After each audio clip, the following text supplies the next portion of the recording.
It's time for Thunderbolt football.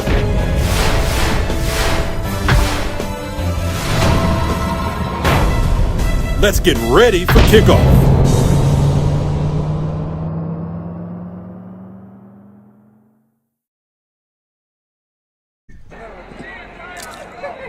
You're looking at a shot of the sideline of the Millville Thunderbolts and Gatone Stadium, and it's not Thanksgiving. It's actually the first home game for the Millville Thunderbolts. The turf field at John Barbeau Stadium in Wheaton Field's not ready, so we're here in Vineland. Thanks to the folks in Vineland for lending us their facilities for this game today between the Millville Thunderbolts and the Irvington Blue Knights. With the Hall of Fame coach, Tony Cerace, I'm Rich Van Norden. Coach, last week, a battle of the Titans in what, my opinion, the two best public schools in the state of New Jersey went at it last week. Millville came out on the other end, on the short end of it, but they proved that they belong. Rich, it was a gigantic battle of two Titans. North last year, 14-0, first team in New Jersey history to go 14-0. Washington Township in their first game, they only won by 7, and then they blew everybody else out. So, you know, they have a lot of players. They had a lot of players back. I thought Millville acquitted themselves well. I mean, they were within, shooting distance of winning the ball game. So, now they play another top team in Irvington. So we'll see how they fare today. But I know Coach is excited about, the competition, and kids are ready to play. So the Blue Knights coming off a loss to Camden East Side last week. They lost by a score of 6-0. So this Blue Knight team might not be the same team that beat Millville last year at Rutgers Stadium 25-17, Coach. No, I agree with that, Rich. It appears, Camden East Side is pretty good, but for them not to score any points was kind of surprising. I know that the coaching staff feels very confident that we're going to get on track offensively as well.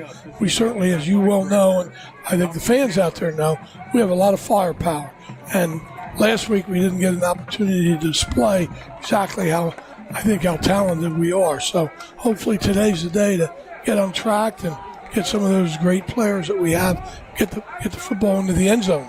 Well, Millville could not move the ball on the ground against the Mariners last week.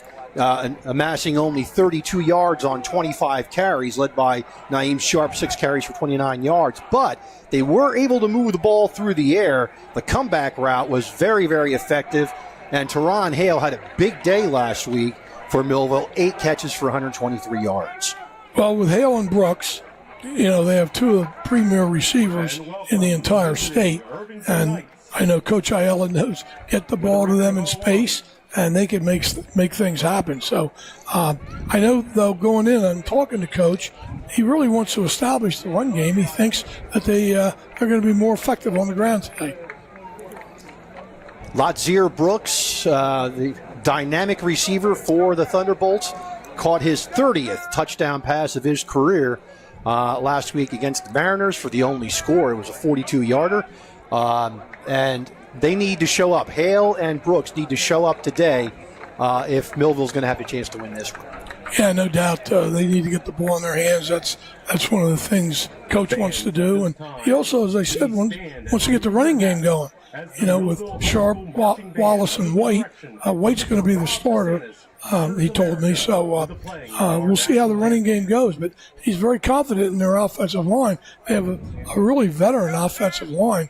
I talked to him last night about the starters.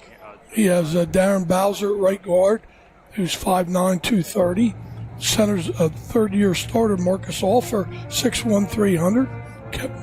Our national anthem.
anthem. Coach, last year at Rutgers Stadium, Irvington did what opponents tried to do to Millville all year, and what Toms River was effective in week 1 of this year, to play a lot of bully ball. And Millville really acquitted themselves well, although Toms River scored 14 points and amassed over 20 yards rushing. Millville did hold their own in point of attack. Yeah, I think they did. I think defensively they stood up well against that powerful rushing attack. On the left side of their line, 315-pound tackle, 285-pound guard. They lined up 2 big backs in the guard center gap and snapped the ball to the quarterback, whose name I forget. There's Micah Ford. Micah Ford. Stanford-bound running back. Yep. And, he would just run wild up inside off the shotgun. So Millville sending their captains out. And coming out is Marcus Offer, Asir Cornish, Kion Conyers, along with Jacob Zamat will come out. They are the captains for the Thunderbolts, and they will have the coin toss at midfield. And I'll tell you, for an early September day, it's a beautiful day for football. A little warm than your usual fall day, but low humidity and a little bit of wind. And the wind, as you're looking at the TV, is blowing into your face. Kind of harkens back to the 70s, Rich, when we had Saturday afternoon games. I'm kind of glad they moved them to Friday nights, Coach. It makes for, no doubt. Exciting. Millville's first real home game is going to be September 29th, and that'll be against Lenape. Next week, Millville's on the road at Williamstown, and then the week after that, they are on the road against the Prep.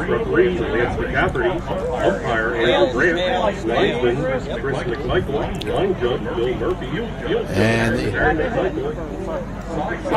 Millville wins the toss, and they will most likely defer. So Millville will kick it off, and Irvington will have the ball first.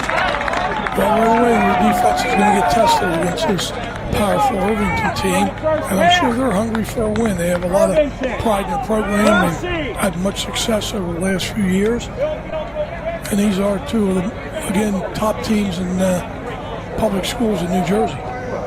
And a big surprise this week in high school football was the game that took place in Marlton, Hamilton against Cherokee. Cherokee rolling over Hamilton by a score of 47-7. The Millville High School marching band is under the Cherokee had a big win week 1 at Wiesbaden.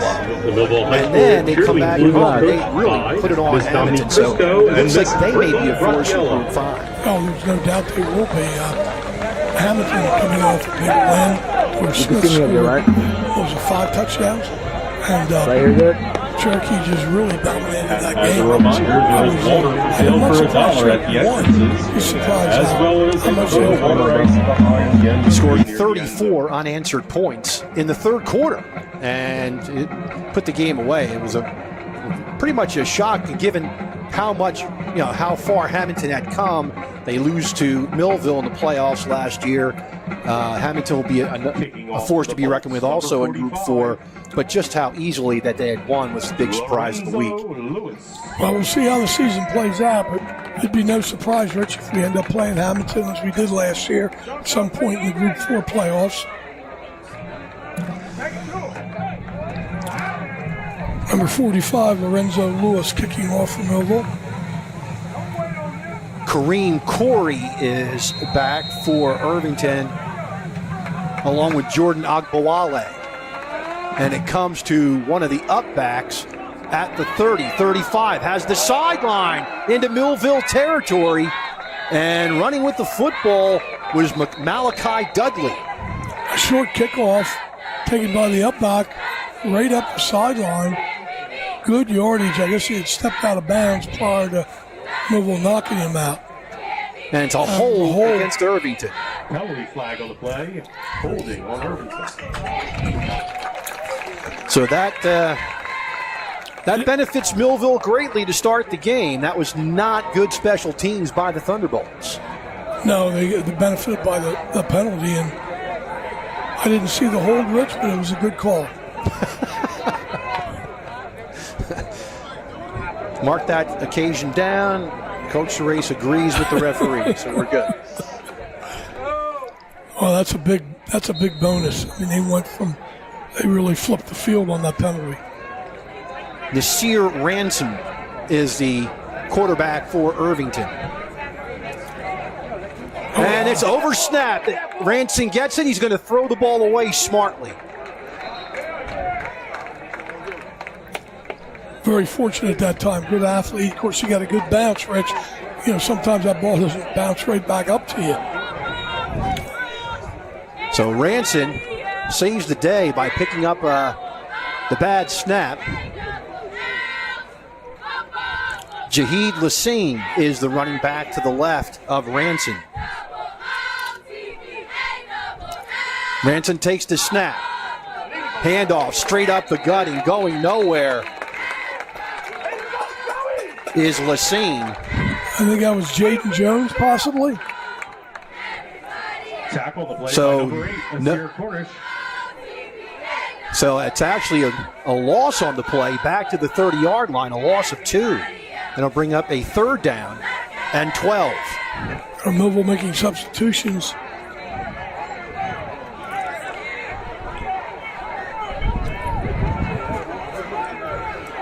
Third down, 12.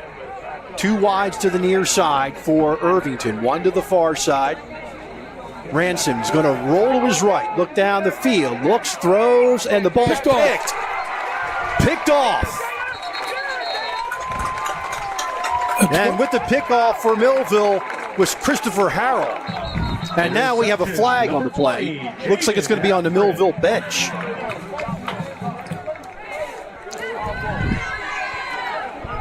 Flag on the play. Maybe there'll be a warning. Yeah, warning. My goodness. They got all excited with the interception, ran out on the field. Of course, can't do that. What a great interception. He read that well. The flag on the play was a sideline warning against Millville. So Millville will have the ball at the 40-yard line of Irvington, 1st and 10 from there. Jacob Zamat, 16 of 28 last week with 1 interception, a very costly one in the end zone that could have tied the game for the Thunderbolts. 207 yards passing last week. Millville will come out, H-back left, 2 wides to the right side. Zamat in shotgun, Demir White to his left. Brooks in motion.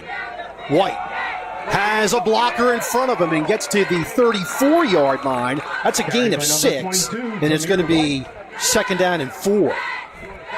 Really nice blocking off the right side. I started to give you that. Kevin White's the right tackle and Darren Bowser the right guard. Marcus off in the center. Great job that time opening that hole. Millville back in shotgun. 2 wides to the near side. Zamat looks for signals from the sidelines, and they're going to stick with the play. Zamat, handoff. White again. And a face mask is going to be called against Irvington as White gets a 1st down at the 27-yard line. Gain of 7 and tack 15 more. Flag on the play. Or half the distance. And that penalty I did see, Rich. You can see his head snap back. So that'll be a half the distance penalty back and put the ball around the 13-yard line. By that time they were on the left side. Isaiah Johnson, the left guard, and Darren Blazowicz, 3-year starter, the left tackle. And with that flag, it's another Millville 1st down. So 1st down for the Thunderbolts at the 13 of Irvington.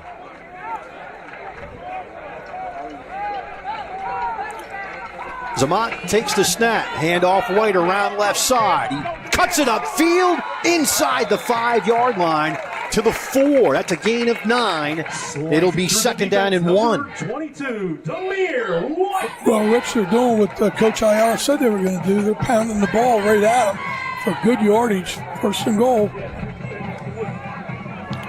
No, 2nd down and 1 from the 4. White again, straight up the gut. He'll have the 1st down.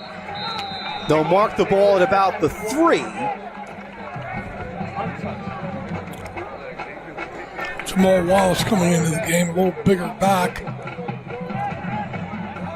So a gain of 1 And a first down for the Thunderbolts at the 3. First and goal for the Bolts. Ball set on the near hash mark. 2 wide receivers to the short side. Handoff. And going in to the end zone is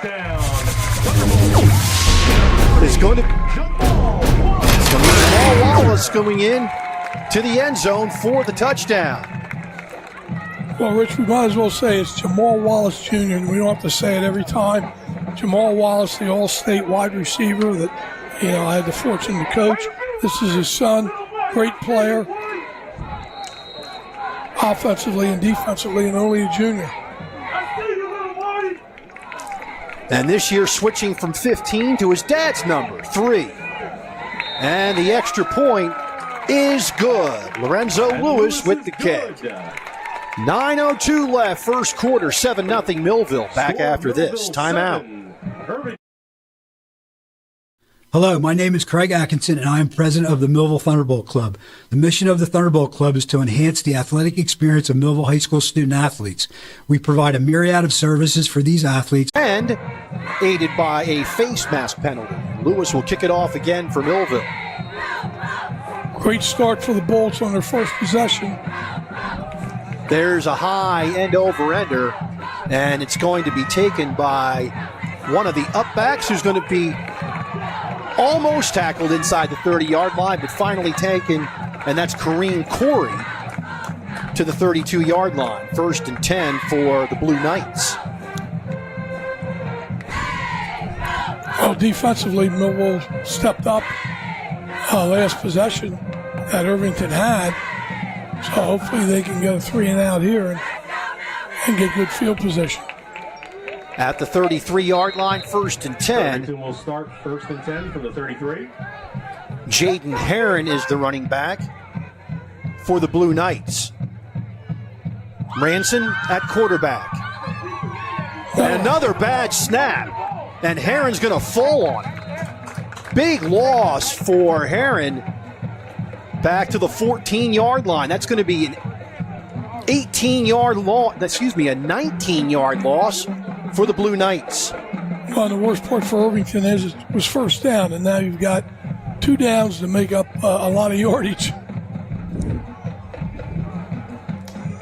So 2nd and 29 for the Blue Knights. The ball at their own 14-yard line. They go trips to the near side. Ranson, another bad snap, but he handles it, and he'll take it himself over the 15 to the 16-yard line. Gain of 2, 3rd and 27. Tackle on the play by number 4, Joey Zama.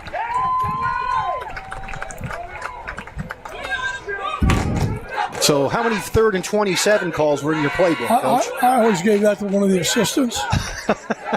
I said, you got this call. Millville switching personnel to go to a... We're going to run a 9.99. Trips to the near side for Irvington. Ranson takes the snap, rolls to his right, tries to throw it back, and he's hit as he throws. Incomplete. Boy, great pressure. Our front is really playing well. And again, against the powerful North. So Teron Hale came off the edge that time, Coach. He did. And just foiled that. He did. So Irvington will punt the ball away.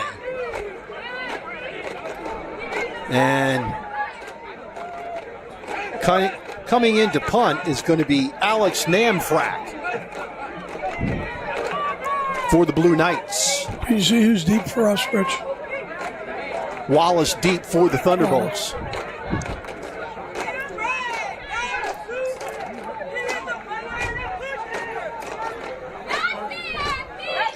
Namfrak standing at his goal line.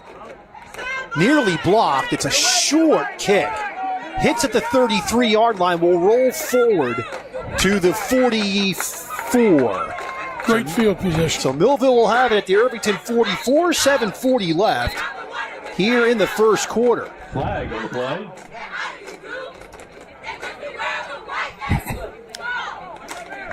And there is a flag on the field. We'll see what the call is. It's an illegal procedure or illegal formation, most likely against the Blue Knights. And Millville will...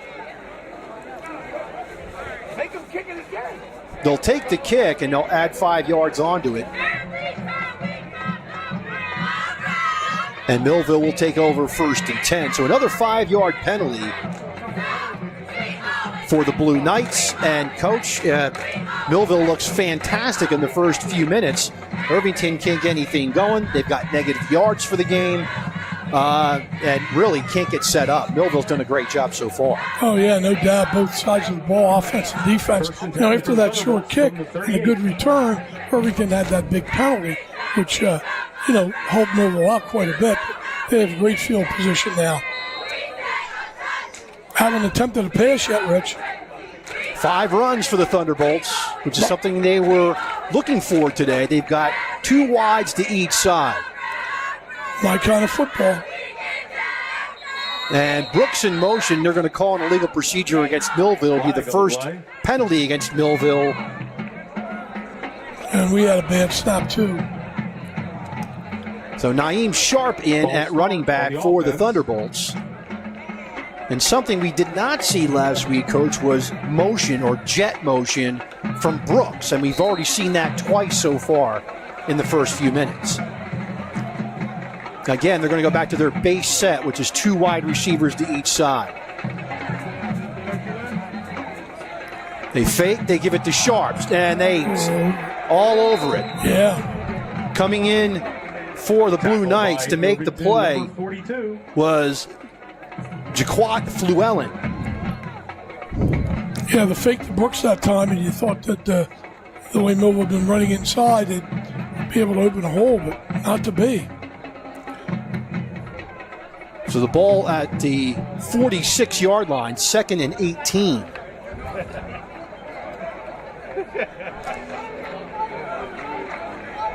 Two wides to each side. 2 safeties for the Blue Knights. Damad in shotgun. Takes the snap, drops back. Looks, he's going to try to get out of harm's way, and he gets back to the line of scrimmage, and that's it. It'll be 3rd and long.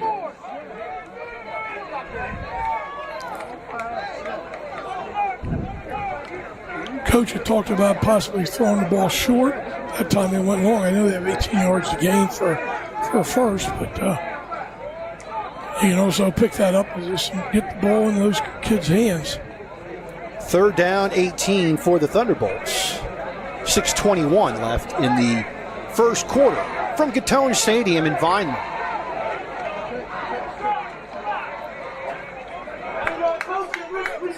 Zamad in shotgun, trips to the near side for Millville.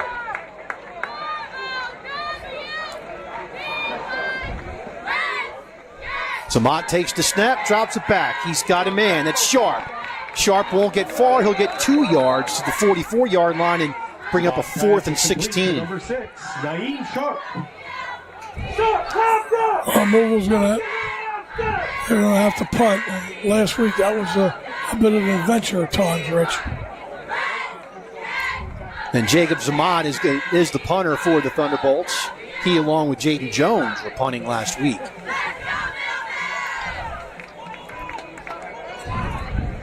Back to punt for the Bolts. Number 5. Nicholas Onawu is back for the Blue Knights. There's the snap, it's handled. There's the punt. An end-over-ender heading to the far sideline and will take a neutral roll and roll out at the 25-yard line, and that's where the Blue Knights will have it with 5:12 left in the first quarter.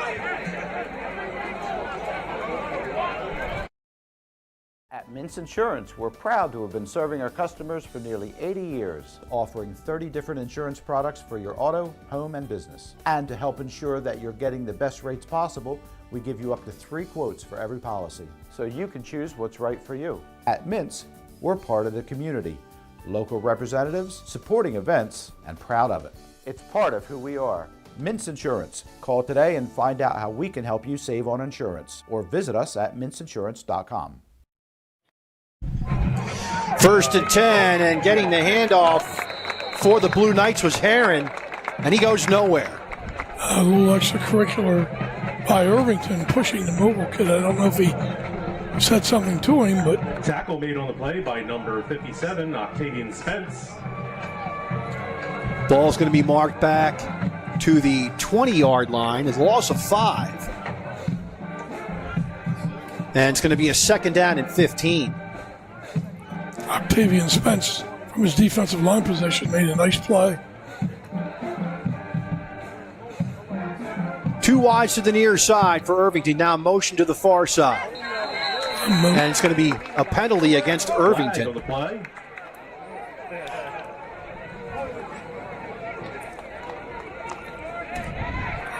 Irvington really hasn't shown much offensively, Rich. They can't get out of their own way. 4 penalties for 34 yards for the Blue Knights. They've been perpetually behind the sticks. It's 2nd and 20 from the 15. Another questionable snap, but Herron gets into this, past the Millville front line into the second level, and he's able to get 11 yards. It'll bring up a 3rd down and 9. That was the best offensive play that Irvington shown today. 3rd and 9 for the Blue Knights. Ball at the 26.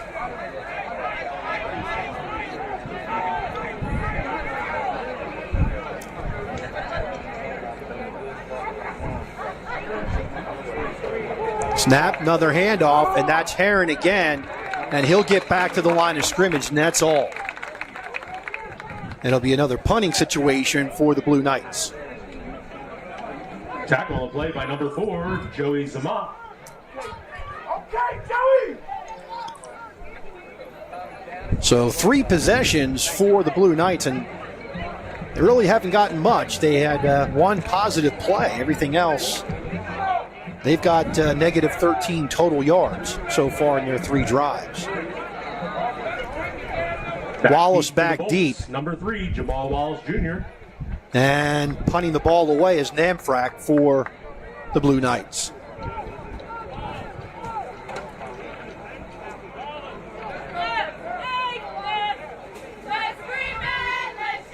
Snap, high but handled, and the punt. Line drive, punt returnable. Wallace fumbles it and then picks it up as he's hit at the 46-yard line.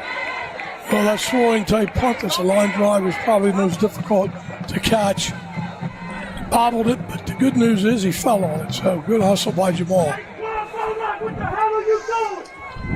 2:38 left first quarter, 7-0 Millville. The Bolts take over for 1st and 10 from their own 46.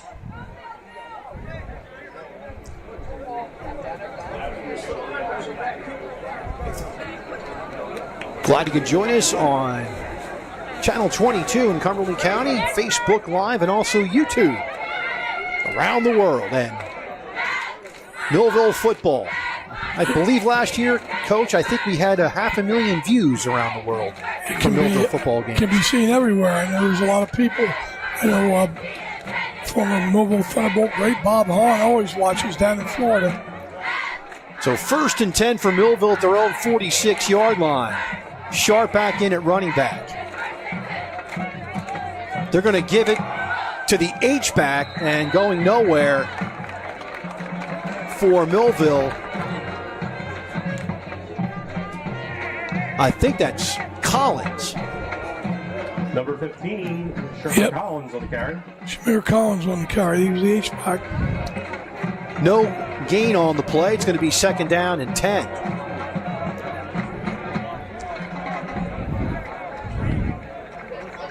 Again, Zamat in shotgun. 2 wides to the far side.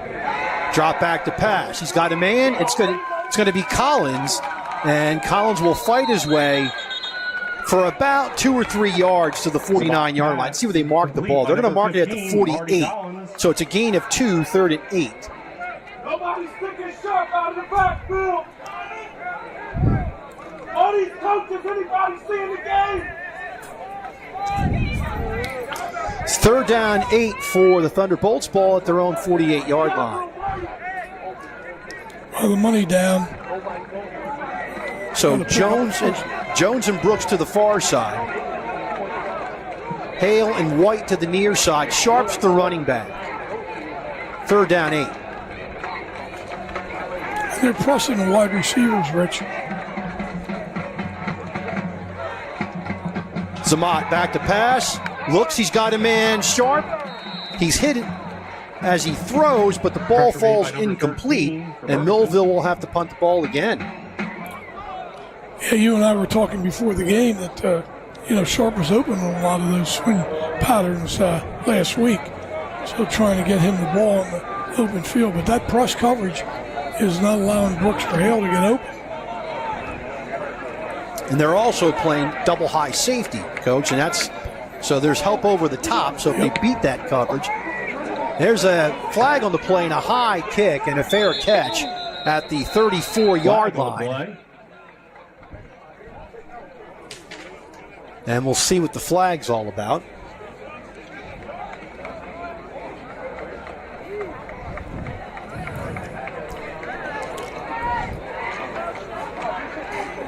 Illegal motion on Millville.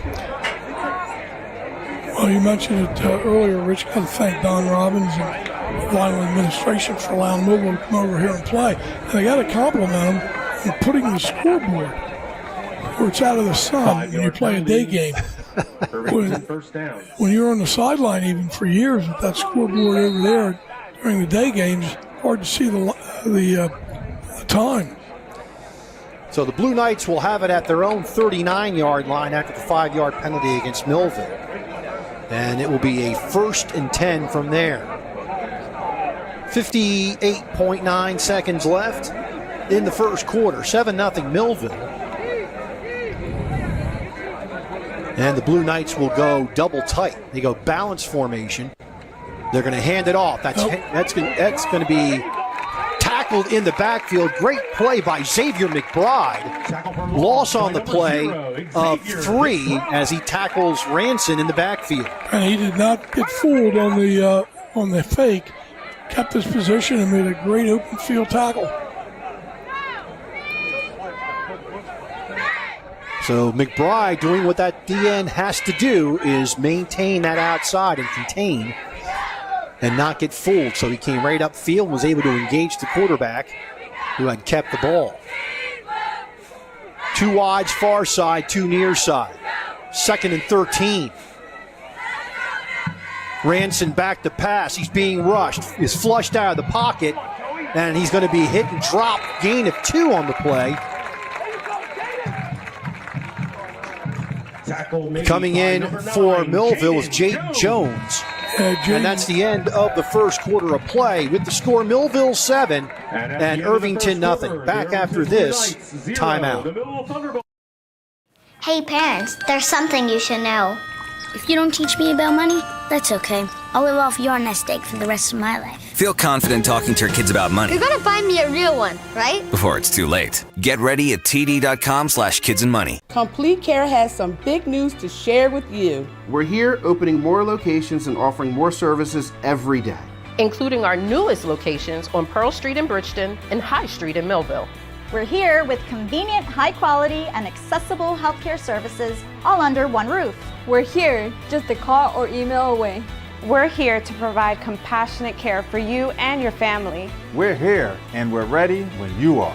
Complete Care Health Network, ready when you are.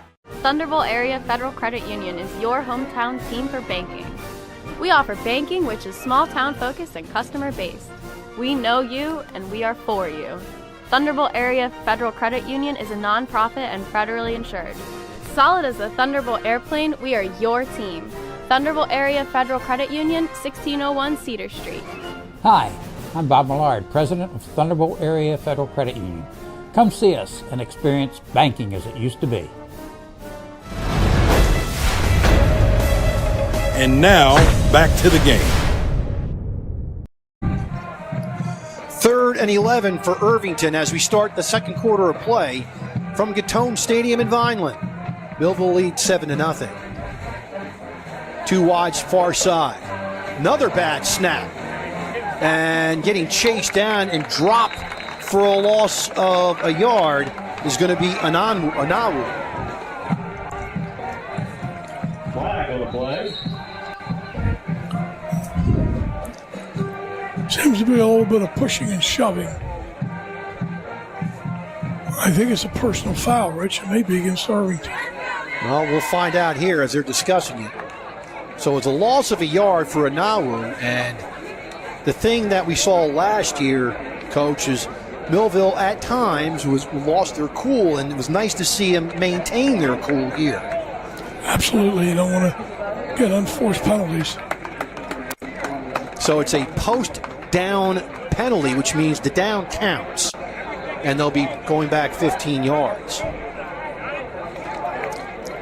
Official explaining it to the Irvington coach.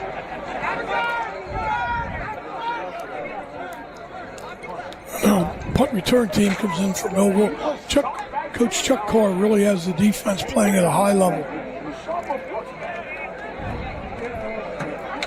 So they'll mark off the penalty from the 37-yard line, so it goes back to the 22. Back to punt for Irvington, number 44. And Wallace is back deep for the Thunderbolts. Junior. Put your play back like it's in the game. Namfrak is the punter. Wallace is at midfield, waiting for the punt from Namfrak. There's the snap and the punt. Oh, and that was just not called for. It's going to be a 15-yard roughing. Tackled by number 33. That was well after he got it off, which was not a smart play. Not smart at all. He called running into the punter? And was that Holloway?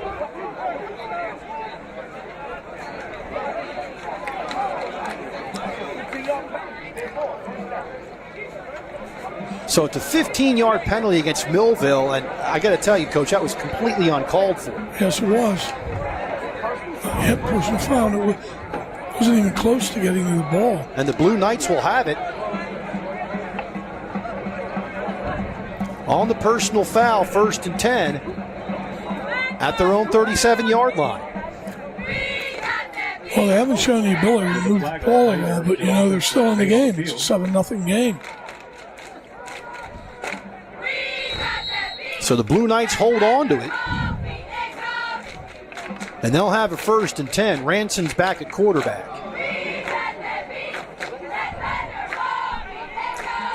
Malachi Dudley is in the backfield.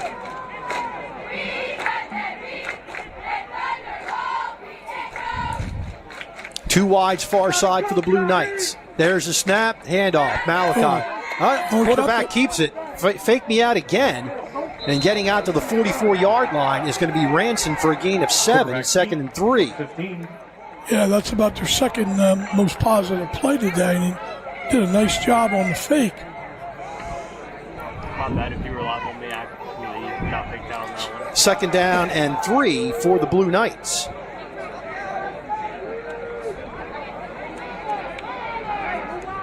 Ranson, a bad snap. Now he's going to throw it away.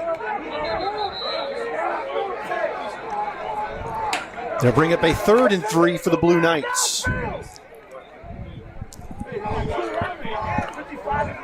Woodmanville's going to have to keep their cool, Rich, as you said. So a lot of pushing and shoving after the play. 3rd down. Ball at the 44-yard line. 3rd and 3 for Irvington. They've really had trouble with the snap, haven't they? Lots of bad snaps. 2 wides to the near side. Dudley is the running back. Ranson the quarterback in shotgun. Another high snap. Ranson will take it himself. Can't find any room. Gets back to the line of scrimmage, and that's it. Stopped by a host of Thunderbolts. It'll be a 4th down and 3 for Irvington. And do you go for it here, Coach? 4th and 3. Well, they haven't shown the ability to get much on the ground, but their kicking game is also weak, so they're going for it. They're not bringing a punt team in. 4th and 4. Loss of a yard for Ranson on that play. trying to get him offside on cadence, and Millville held their own at the line of scrimmage. 4th down and 4 for Irvington. There's the snap, handoff, and going nowhere. In fact, losing yards is Dudley. Loses 2 yards to the 41, and Millville takes over. Can't say enough about the Millville defense, Rich. They really held Irvington to, whether Irvington's that bad, but I think our defense is pretty good. So 9:59 left first half. Millville takes over on downs at the 41-yard line. They are in spectacular field position. They lead this game by a score of 7-0.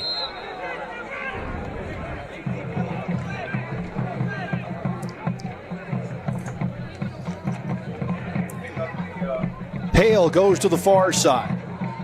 Millville goes bunch set to the near side. 1st and 10 at the Irvington 41. Handoff around right side. That's Demir White. He breaks a tackle. He's got the sideline. Nice Makes cut. a move into the end zone. Touchdown, Demir White. Well, what a great run that was. Richie made 2 very nice cuts. There was no contain, so once he got in the open field, he had to make 2 good cuts in the end zone. Nice play. 41 yards and no laundry on the field. Millville takes a 13-0 lead.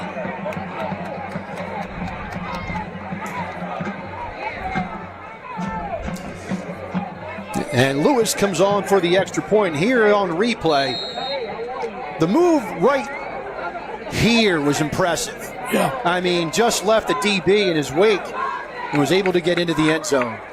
Great running by White. Yeah, great stiff leg there and cutting it back. A little confused here on their personnel. Well, the back judge has not started to count yet, so they still have a little bit of time here. There's a snap. Kick is up, and the kick is blocked and hits the crossbar. It was tipped by Irvington, then hit the crossbar. No good. 9:47 left in the first half. 13-0 Thunderbolts back after this timeout. It's Plowman's for all your windows and doors. Our only products are windows and doors. We have windows, entry doors, and interior doors. We have a large inventory of windows in stock. Many are ready for your immediate pickup. We sell direct to contractors and homeowners. For all your window and door needs, it's Plowman. We know windows and doors. 118 East Vine Street, 856-327-2841. Imagine. It's time for Thunderbolt football.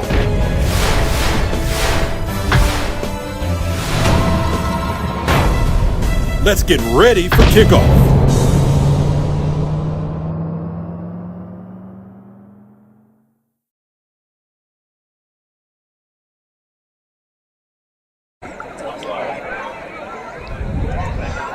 .47 left first half. Millville takes a 13-0 lead off a 41-yard run by Demir White. Very impressive run.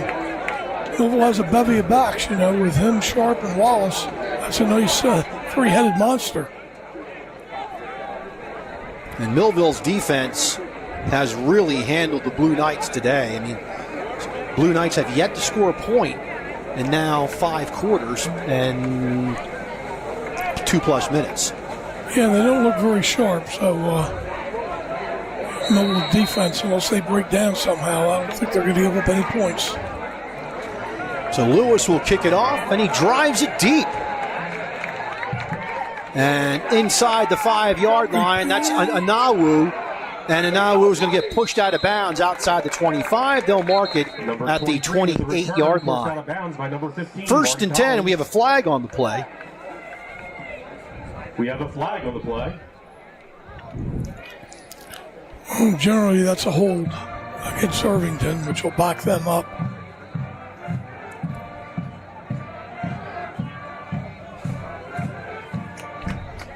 It's going to be a 15-yard penalty. Looks like helmet-to-helmet contact was called.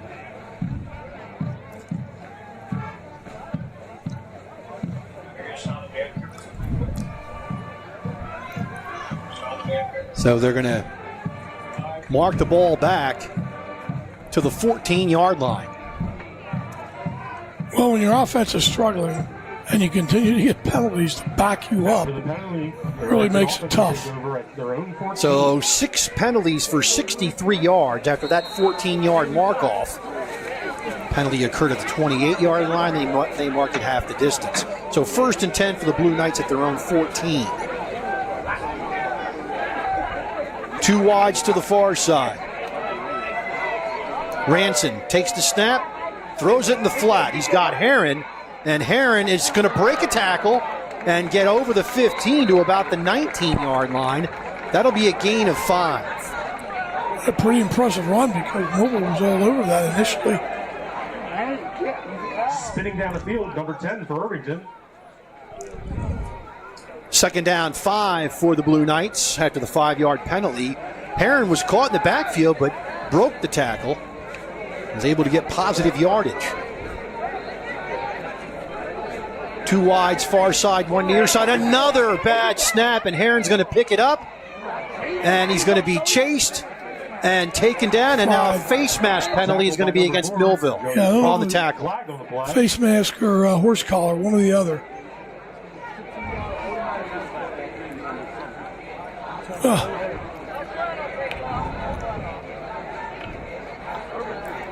And then totally bottled up.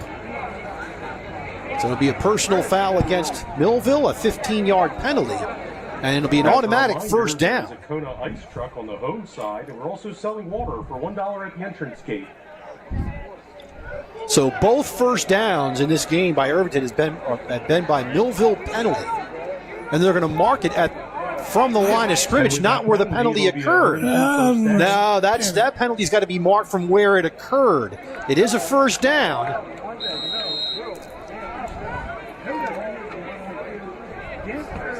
But it's where it occurred, not from the line of scrimmage. That's what I thought, Rich, but I'm not an official. 1st and 10 for the Blue Knights at their own 34-yard line. And another snap that goes through the hands and fumbling the ball. Millville picks it up. Touchdown! Wow! What number is that?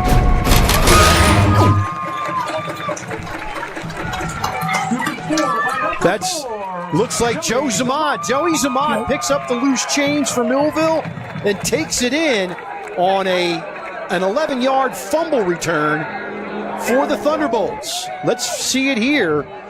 The snap goes, and then Ranson getting hit, and coming in from 11 yards is going to be Joey Zamad. So a 23-yard loss and an 11-yard return. Talking to Coach Ayala, he was really high on Joe Zamad. You know, very versatile player, offense, defense, special teams. So Lewis will come on for the extra point. It's 19-0 in favor of Millville. Still some personnel issues. Timeout Millville. Timeout Thunderbolts. We'll take it with them. 8:30 left in the first half. 19-0 Thunderbolts. Back after this timeout. Living without pain. For over 35 years, Doctors Beebe and Doyle have helped thousands of people find relief from all types of pain. Millville Chiropractic Center has 4 doctors on staff specializing in hands-on or light-touch, drug-free pain relief methods. The examination, x-rays, therapies, and adjustments are all performed at one location. Schedule a consultation today. Enjoy life without pain and discomfort. Millville Chiropractic Center, the area's #1 pain relief center. And now, back to the game.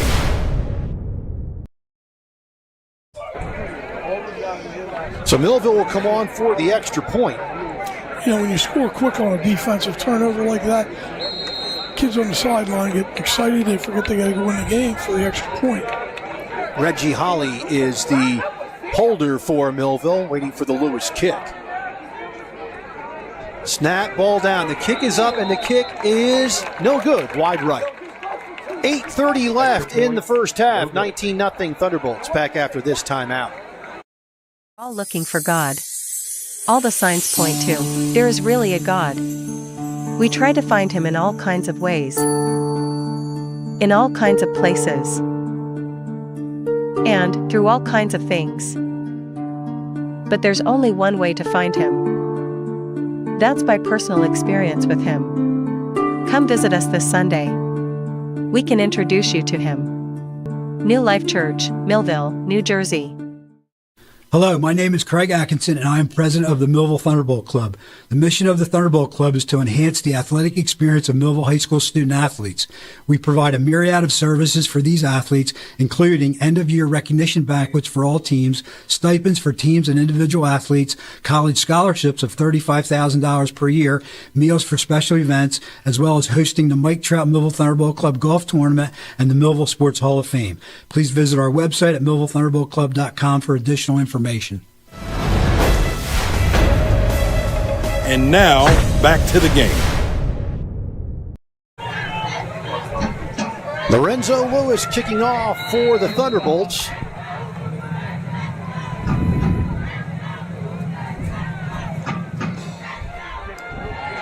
Anawu with the ball at the 7.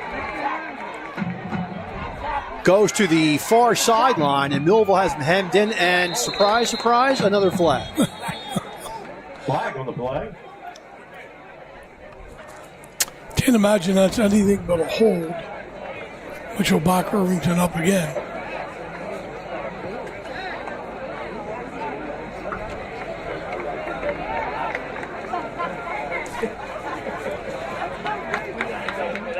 So the referee signals a chop block against Irvington. It'll be a first down for Irvington, but it'll be a half the distance penalty off the 15-yard chop block.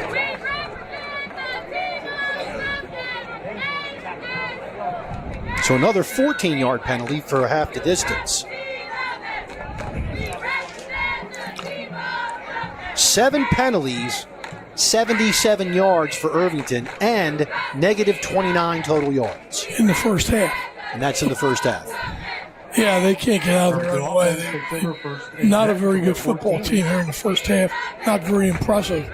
But you got to give Millville credit as well, Coach. That defense, much improved over last year. Yeah, no doubt. Sharp, fast, making a lot of crisp tackles.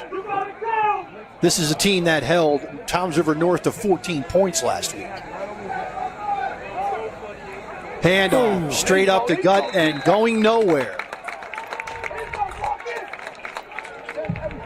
In the game was Dudley, and Dudley is going to lose back to the 12-yard line. I think that's where they're going to mark the ball, I believe. Let's see where they mark it. Dudley loses 2 more. Well, Kevin White from Millville, two-way player, guard and nose guard, tackle and nose guard, I'm sorry. And Darren Blasnowicz, boy, they're really holding up strong in there. Trips to the near side for Irvington as C.J. Pittman is now the quarterback. He takes the snap, drops back. Hit as he throws. It's a lame duck that's going to fall in the middle of the football field. Good coverage by Millville.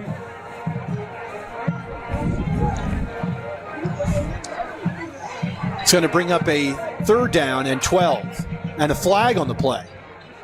They're probably going to call roughing the quarterback if I'm going to guess, because Pittman was hit as he threw.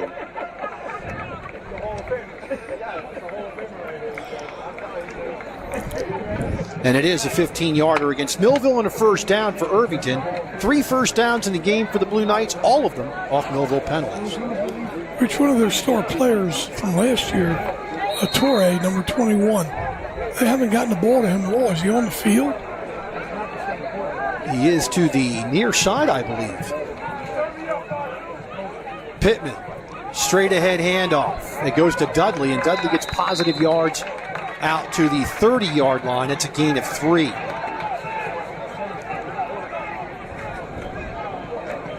Second down, 7 for the Blue Knights. 7:17 left first half.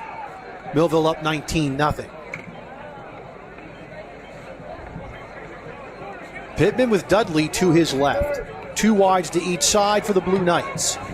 And Pittman will take it himself, and he'll get to the 32-yard line. 3rd and 5.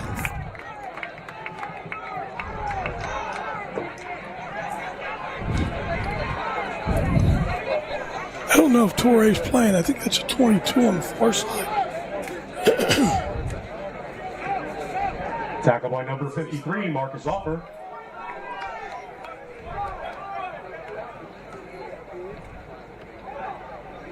Third down 5.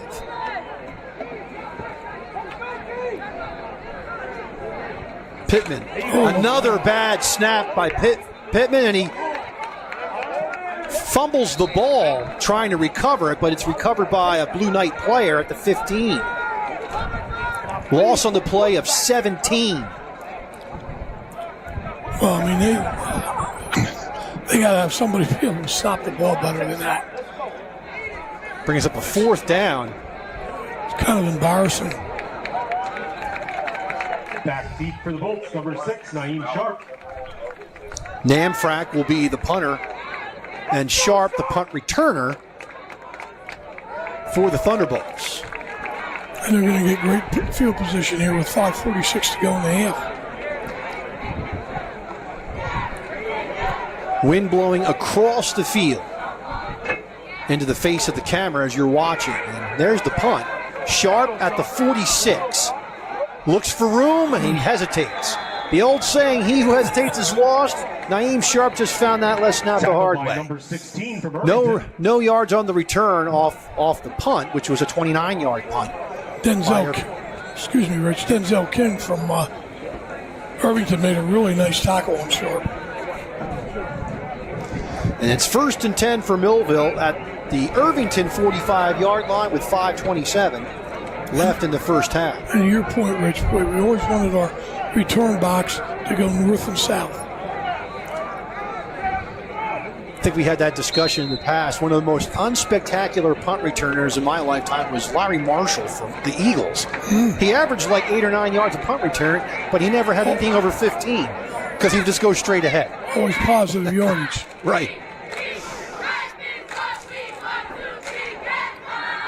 At the 45-yard line, 1st and 10 for the Thunderbolts. Now, Brooks will switch with Hale. He's on the hash. Hale is the inside slot receiver in this set as they empty the backfield and go 5 wide. Zamat looks and there's coverage. Now he has a man, and it's Joey Zamat, but throws it over his head, incomplete. Zamat passing complete to Zamat. Zamat just 2 of 4 passing for 4 yards. They haven't gotten passing game together, that's for sure. And Torre is one of the safeties, Coach. He's on the far side safety. Yeah, he's one of the top players in the state. Jones, Brooks, Hale to the far side for the Thunderbolts. Again, empty backfield for the Thunderbolts. Zamat with Sharp, he hands it to him on a fly sweep. Sharp cuts it up the field, but the Blue Knights do a great job of pursuit and close that hole down, gain of 1. Yeah, yes they did, Rich. That goes as a pass, doesn't it? Well, I'd have to see the replay. I don't know if the ball completely left his hand. If it is, it's a pass. Yeah, that was a handoff.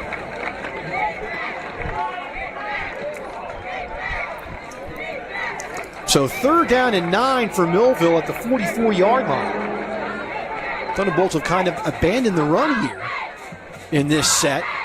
Up 19-0. That's how they've gotten the lead, by running the football. 3rd down, 9. Zamat takes the snap, straight drop back, has a man, and throws behind him in the backfield. And I believe that was Shamar Collins. It'll bring up a 4th and 9. And he had some room to run if he could have gotten the pass. I think Millville's going to have to punt here. Clock stops with 4:20 left in the first half, and Millville will give the ball up on a punt. And I certainly agree with that, given the fact that Irvington can't move the ball. You don't want to give them any life by giving the ball if you don't make the first down here with good field position. So Zamat is back. Back deep is Anawu for the Blue Knights. There's the punt. High, end over end, fair catch signaled and caught at the 11-yard line. And that's where the Blue Knights will take over with 4:12 left in the first half.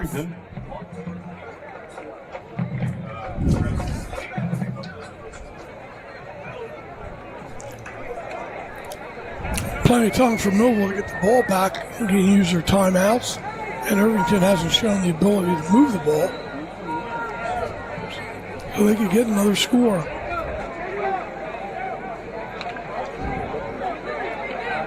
So the Blue Knights take over at their 11, 1st and 10, 4:12 left first half. Glad you can join us on QBC TV, Channel 22 in Cumberland County, also Facebook Live, and also YouTube. We appreciate you watching. On Instagram, too. I just got reminded we're on Instagram. See, you're talking to an old guy, so that's why I know that.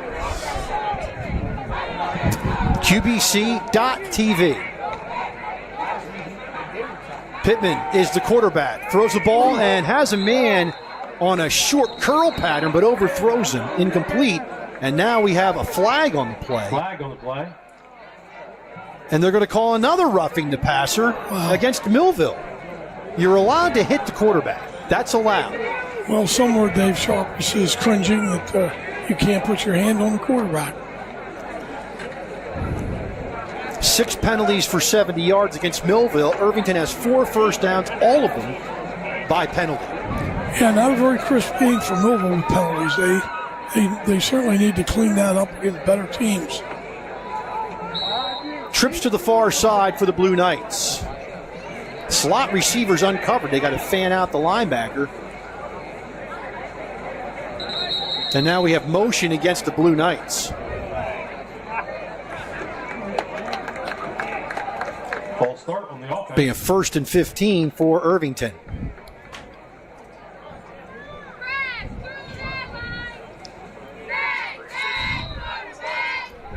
First and 15 from the 21. 1st and 15, Pittman the quarterback. They'll balance out their formation and go 2 wides to each side. Dudley is the running back.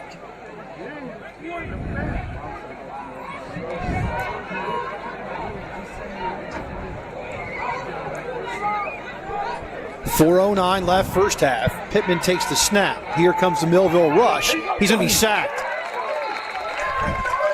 That's Joey Zamont coming in back to the 12-yard line. What a game Joey Zamont's having.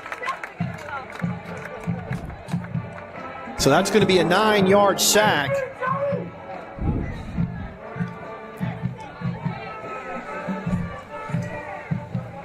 Then it's going to bring up a 2nd and 24.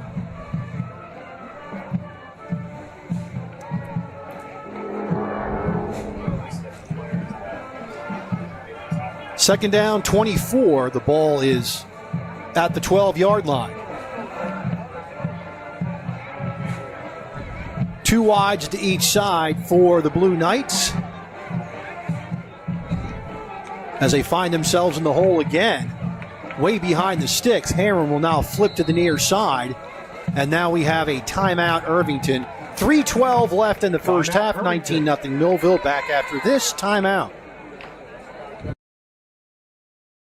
At Mintz Insurance, we're proud to have been serving our customers for nearly 80 years, offering 30 different insurance products for your auto, home, and business. And to help ensure that you're getting the best rates possible, we give you up to 3 quotes for every policy, so you can choose what's right for you. At Mintz, we're part of the community, local representatives, supporting events, and proud of it. It's part of who we are. Mintz Insurance. Call today and find out how we can help you save on insurance, or visit us at mintzinsurance.com. It's time for Thunderbolt football.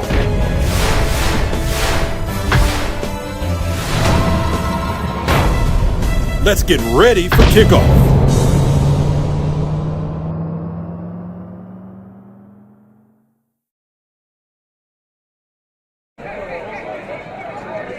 So Irvington comes back on the field out of the timeout. 2nd and 24 from the 12-yard line. Irvington will go trips to the far side now. Anytime Irvington has gone trips, they've left that inside slot receiver uncovered, but now they bring Brooks up out of a safety position to kind of cover that position. 2nd and 24. Pittman back. He's being rushed.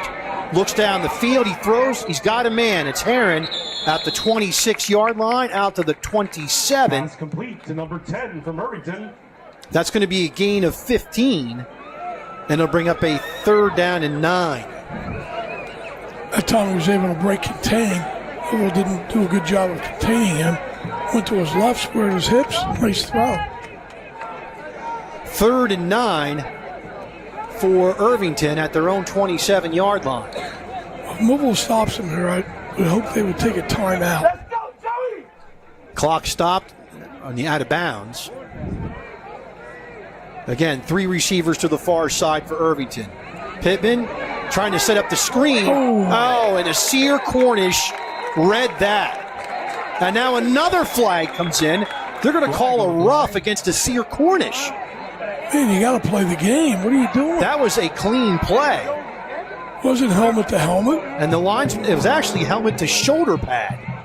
You see the play here, and all he did, he actually was, his head was up. That's a clean tackle. That's an absolute clean tackle. No question about it. He did not lead with the head. He led with his chest, as a matter of fact, on the tackle. Now, if they're smart, they'll pick that flag up, really. I mean, you got to play the game. He read that perfectly. So the referee is going to tell us what's going on here. And it's going to be a roughing the passer again. And they're going to call, and all the penalties are going to offset, but they're going to call a helmet to helmet when Cornish's head was up and he didn't lead with the helmet. If you watch the play, you could see Cornish, his head is up, and actually the receiver's helmet hits his sternum. Here's the play again, Coach. There's the throw. Cornish's head is up, and he hits his sternum. Yeah. But it brings up a 3rd down and 9 again as they replay the down. Trips to the far side again. 3rd and 9 for Irvington. Pittman takes the snap. Here comes the rush. Down the field, and the ball is knocked away. Nice play out there, and I believe that was Christopher Harrell. Great job by Harrell defending the pass. That was super coverage. He was right on him. And then played the ball well. So Millville's going to get the ball back with plenty of time, almost 3 minutes, 2:52. And 2 timeouts. And 2 timeouts. Namfrak in the game to punt for the Blue Knights.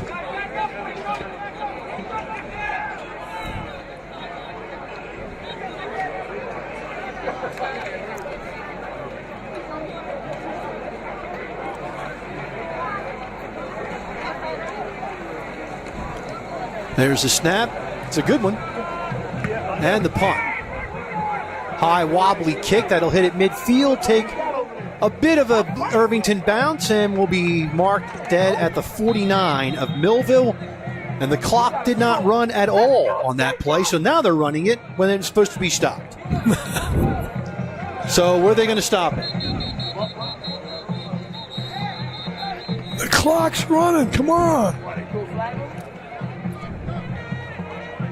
They stop it with 2:36 left in the first half.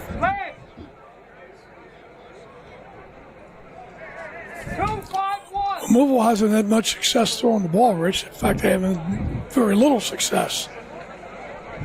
They've tried 5 passes, 2 completions, only 4 yards. The Millville offense takes over at their own 49. 2:36 left in the first half. Millville has 2 timeouts, and they have 51 yards to pay dirt.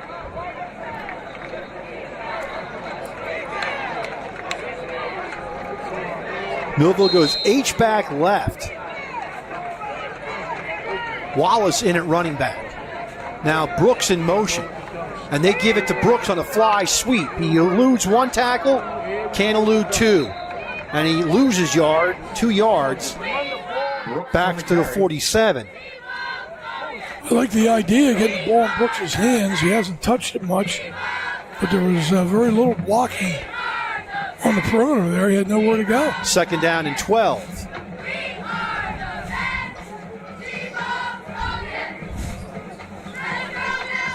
So Joe Zamat comes into a slot to the near side along with Brooks on the outside.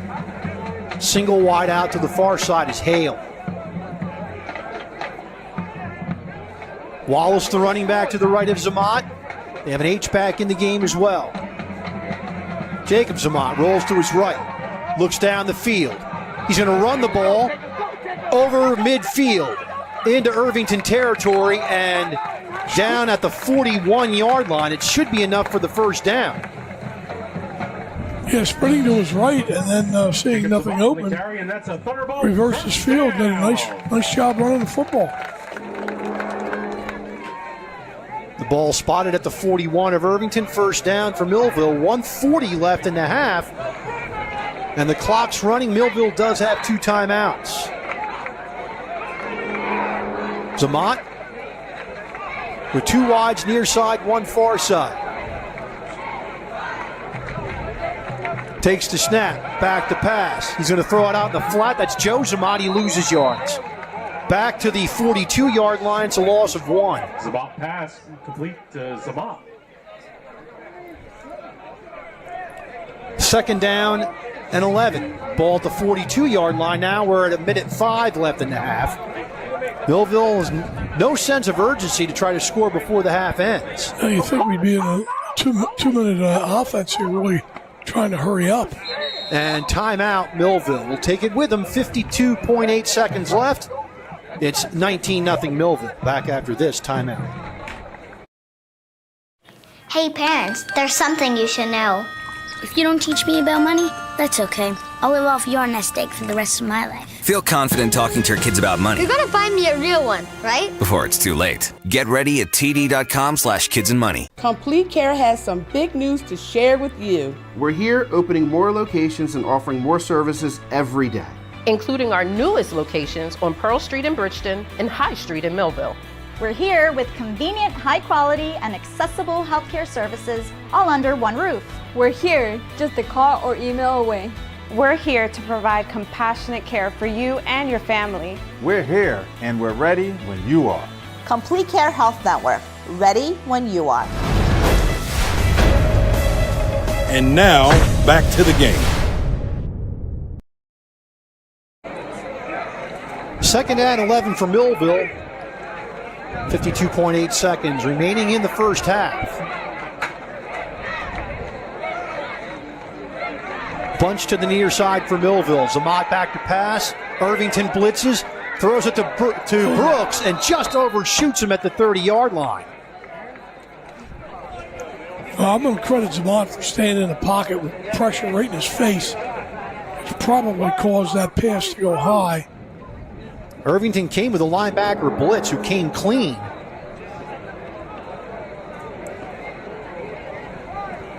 And just overshot his target. Clock stopped at 46.5 seconds left. Millville's going to set up. They're going to send Kayshawn Jones to the outside along with Hale.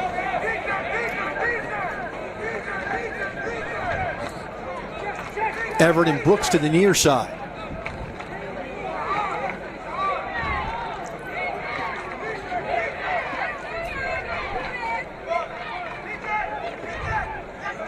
Zamat in shotgun. He'll flip White to his right. Brooks in motion. Drop back to pass. He's got Brooks and he throws it behind him. Incomplete. And Zamat not having a good day. He's 3 of 8 passing for just 3 yards. No, and he's missing wide open receivers. He just needs to collect himself. He's a much better player than he's shown. And Millville can't get they can't get frustrated, Rich. Brooks, I know, is a great player. Haven't been able to get him open. And when he does get open, it's a bad throw to him. So you've got to remain confident. Millville only has 79 total yards in this game. Now Irvington's in negative territory. And there's the punt. And it will go out of bounds inside the 25-yard line with 36.6 seconds left.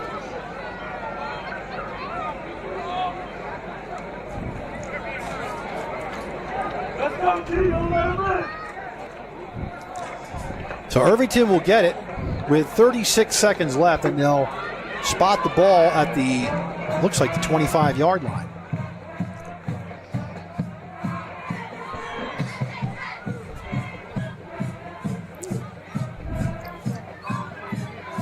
Irvington offense will take over 1st and 10 from their own 25.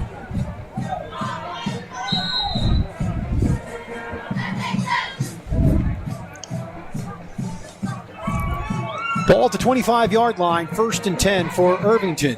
19-0 Millville. 36 seconds left in the first half. Pittman in at quarterback for Irvington. Takes the snap, but not before a procedure penalty. Flag on the play.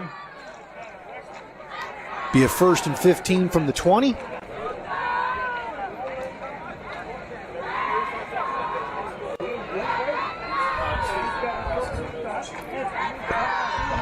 Nine penalties, 87 yards for Irvington.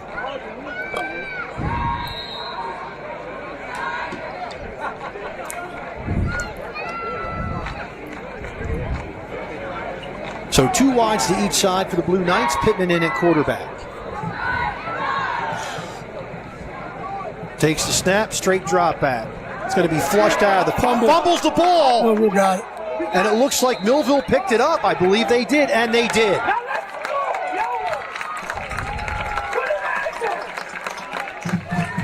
See on the replay who stripped that.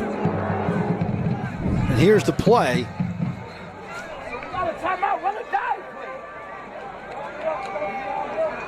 And it looks like Tyshawn Newman. Fumble recovered by number 58, Darian Blashevitz.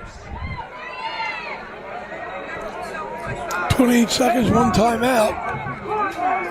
On the 15. And they do have 2 timeouts.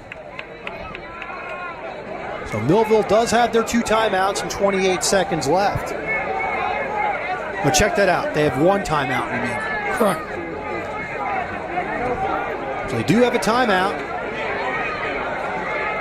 at the 15-yard line, 1st and 10. Demir White's the running back, 2 wides to each side. Zamak back to pass. Looks. Now he throws in the end zone. Touchdown! Latsier Brooks. 15-yard touchdown to Brooks, and it's now 25-0. Zamak did a really good job that time, stepping up in the pocket. Pressure came, found Brooks in the end zone. He finally got enough space, wide open.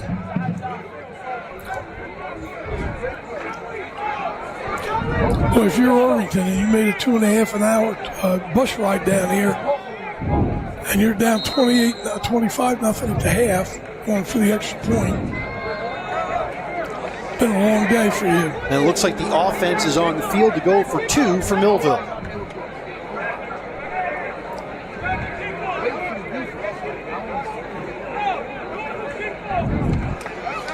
One play, 15 yards, 7 seconds.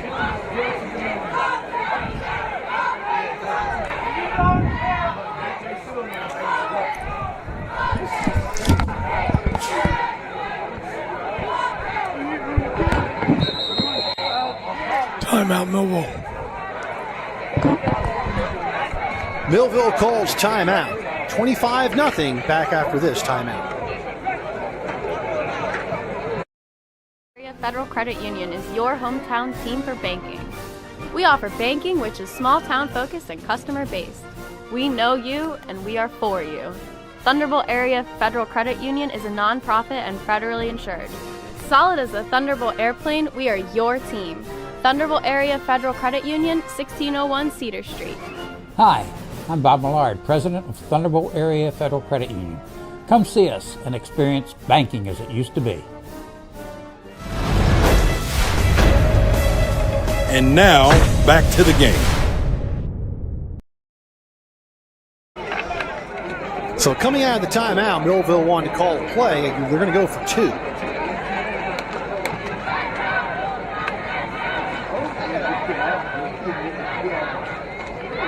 Demir White's the running back. Jones and Hale to the far side. To the near side is Brooks.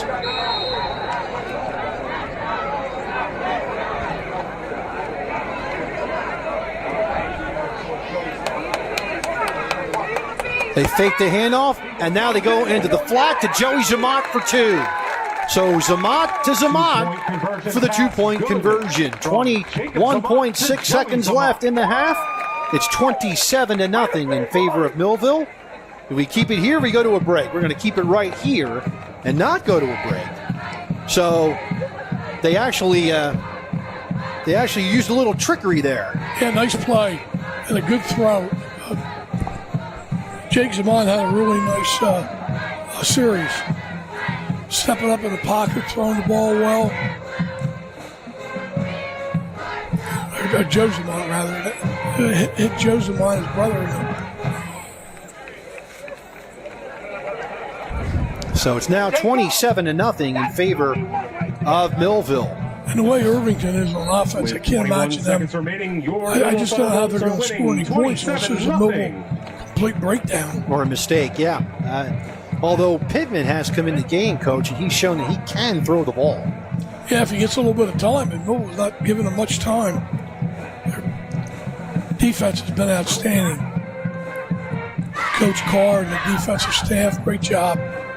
So 6 people have run the ball for Irvington, and not one of them has positive yards. All of them in negative territory.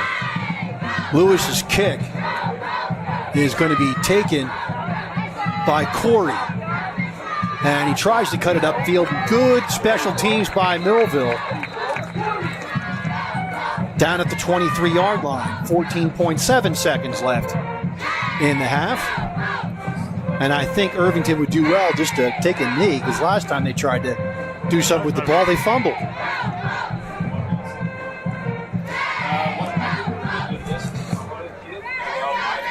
So because of bad snaps and sacks and whatever, you've got, Lasser has -2, Heron -13, Ranson -16, Dudley -1, Anawu -1, and Pittman 4 for -28. It's not going to win you many ball games, Coach. I don't think I've ever seen a game with so much lost yardage. Unforced loss yardage. So Pittman back in at quarterback.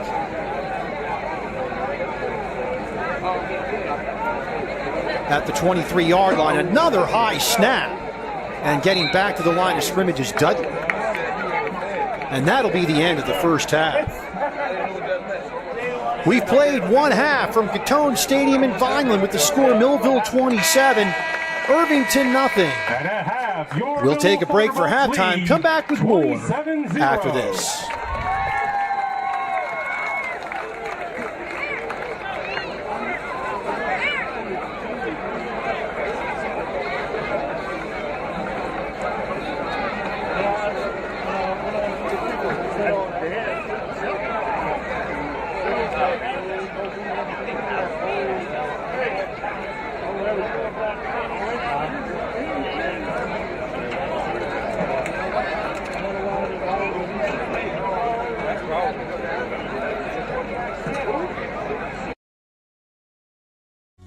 It's Plowman's for all your windows and doors. Our only products are windows and doors. We have windows, entry doors, and interior doors. We have a large inventory of windows in stock. Many are ready for your immediate pickup. We sell direct to contractors and homeowners. For all your window and door needs, it's Plowman.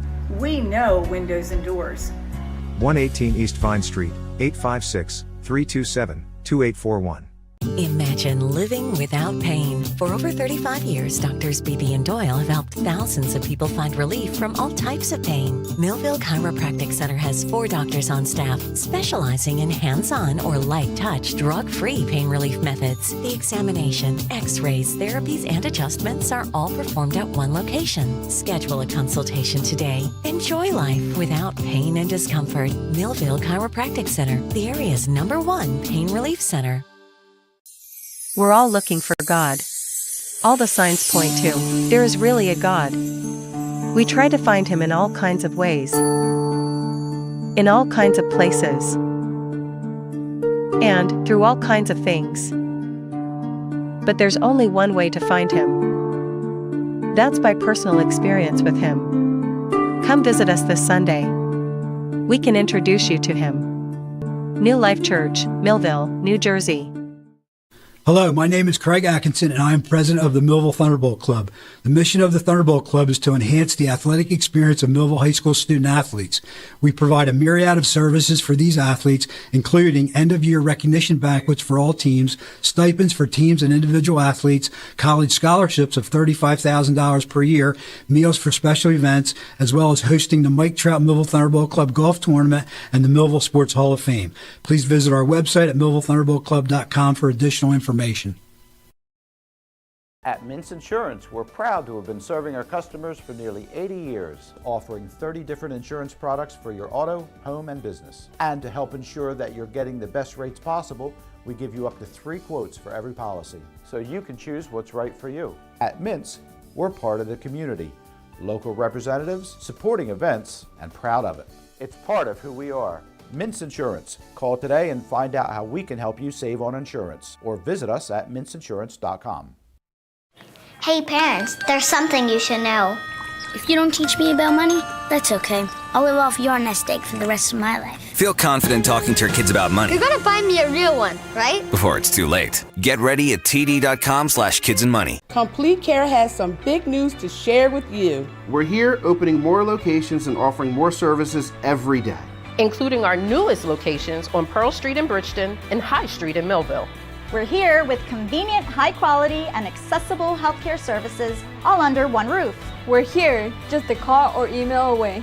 We're here to provide compassionate care for you and your family. We're here and we're ready when you are. Complete Care Health Network, ready when you are. Thunderbolt Area Federal Credit Union is your hometown team for banking. We offer banking which is small town focused and customer based. We know you and we are for you. Thunderbolt Area Federal Credit Union is a nonprofit and federally insured. Solid as a Thunderbolt airplane, we are your team. Thunderbolt Area Federal Credit Union, 1601 Cedar Street. Hi, I'm Bob Millard, president of Thunderbolt Area Federal Credit Union. Come see us and experience banking as it used to be. It's Plowman's for all your windows and doors. Our only products are windows and doors. We have windows, entry doors, and interior doors. We have a large inventory of windows in stock. Many are ready for your immediate pickup. We sell direct to contractors and homeowners. For all your window and door needs, it's Plowman. We know windows and doors.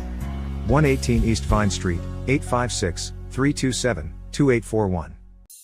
We're all looking for God. All the signs point to there is really a God. We try to find Him in all kinds of ways, in all kinds of places, and through all kinds of things. But there's only one way to find Him. That's by personal experience with Him. Come visit us this Sunday. We can introduce you to Him. New Life Church, Millville, New Jersey. Hello, my name is Craig Atkinson, and I am president of the Millville Thunderbolt Club. The mission of the Thunderbolt Club is to enhance the athletic experience of Millville High School student athletes.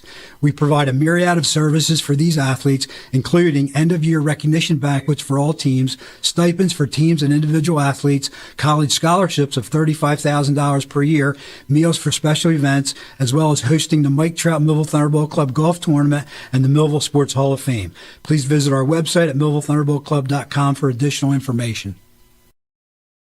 At Mintz Insurance, we're proud to have been serving our customers for nearly 80 years, offering 30 different insurance products for your auto, home, and business. And to help ensure that you're getting the best rates possible, we give you up to 3 quotes for every policy, so you can choose what's right for you. At Mintz, we're part of the community, local representatives, supporting events, and proud of it.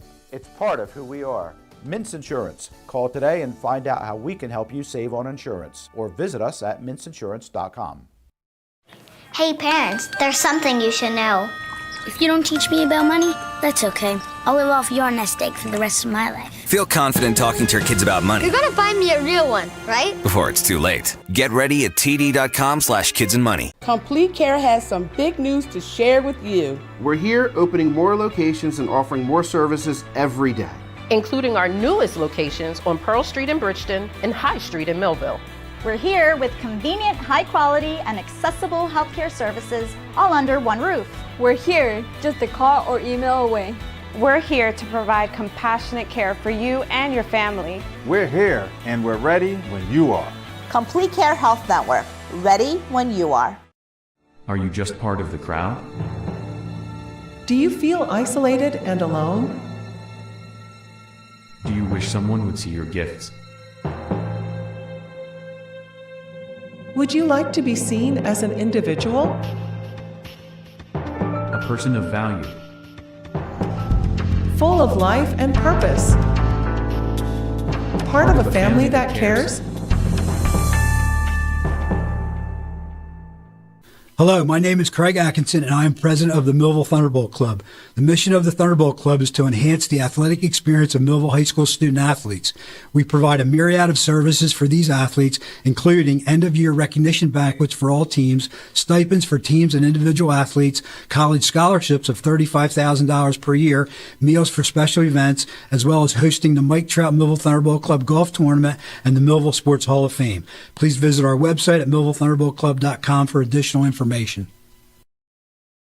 At Mintz Insurance, we're proud to have been serving our customers for nearly 80 years, offering 30 different insurance products for your auto, home, and business. And to help ensure that you're getting the best rates possible, we give you up to 3 quotes for every policy, so you can choose what's right for you. At Mintz, we're part of the community, local representatives, supporting events, and proud of it. It's part of who we are. Mintz Insurance. Call today and find out how we can help you save on insurance, or visit us at mintzinsurance.com. Hey parents, there's something you should know. If you don't teach me about money, that's okay. I'll live off your nest egg for the rest of my life. Feel confident talking to your kids about money You're gonna find me a real one, right? before it's too late. Get ready at td.com/kidsandmoney. Complete Care has some big news to share with you. We're here opening more locations and offering more services every day, including our newest locations on Pearl Street in Bridgeton and High Street in Millville. We're here with convenient, high quality, and accessible healthcare services all under one roof. We're here, just a call or email away. We're here to provide compassionate care for you and your family. We're here and we're ready when you are. Complete Care Health Network, ready when you are. Are you just part of the crowd? Do you feel isolated and alone? Do you wish someone would see your gifts? Would you like to be seen as an individual? A person of value. Full of life and purpose. Part of a family that cares? Hello, my name is Craig Atkinson, and I am president of the Millville Thunderbolt Club. The mission of the Thunderbolt Club is to enhance the athletic experience of Millville High School student athletes. We provide a myriad of services for these athletes, including end-of-year recognition banquets for all teams, stipends for teams and individual athletes, college scholarships of $35,000 per year, meals for special events, as well as hosting the Mike Trout Millville Thunderbolt Club Golf Tournament and the Millville Sports Hall of Fame. Please visit our website at millvillethunderboltclub.com for additional information. At Mintz Insurance, we're proud to have been serving our customers for nearly 80 years, offering 30 different insurance products for your auto, home, and business. And to help ensure that you're getting the best rates possible, we give you up to 3 quotes for every policy, so you can choose what's right for you. At Mintz, we're part of the community, local representatives, supporting events, and proud of it. It's part of who we are. Mintz Insurance. Call today and find out how we can help you save on insurance, or visit us at mintzinsurance.com. It's time for Thunderbolt football.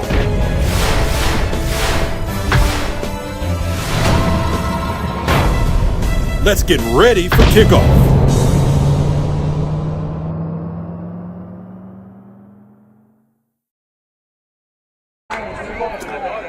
We're back at Gatone Stadium, and did I mention, Coach, that it's not Thanksgiving Day? It is not Thanksgiving Day, and we are the home team. Glad you could join us on QBC TV 22, also Facebook Live, Instagram as well, and also YouTube. The Hall of Fame coach over here, that's Tony Cerese. I'm Rich Van Norden. Let's take a look at some halftime stats. Let's go to the Blue Knights of Irvington. You are reading that correctly. 41 yards, minus 61 rushing, and a lot of that are the bad snaps. You have to account for that yardage. It is rushing yards, so that has to be accounted for. But also, it's great Millville defense because they had very few positive yards. I think out of their total rushes, which 7, 9, 10, 11, out of their 12 rushes, they only had 3 positive rushes this afternoon. 20 yards passing. Both of those catches were by Heron. And, why not pour salt in the wound and have 9 penalties for 87 yards on top of your negative yardage, Coach? Irvington is not a very good team. That goes without saying. I've gotten a number of texts from some people watching the game mentioning that, and it's pretty obvious they're not very good. When you combine the penalties with the bad snaps, when you have that many bad snaps, it's just tough to generate any offense at all. But on the other side, we've both credited Millville defense. They're playing outstanding defense when Irvington does snap the ball and can generate a play. They gain very little yardage. Millville defense has been absolutely terrific. And again, we go back to the barometer of last week. You have probably the top public high school team in New Jersey in Toms River North. Millville did get over 200 yards rushing, but in the past, Coach, that Millville team would have gotten run over. They were susceptible to bully ball because Millville had a lot of quick athletes, but were susceptible to physical play.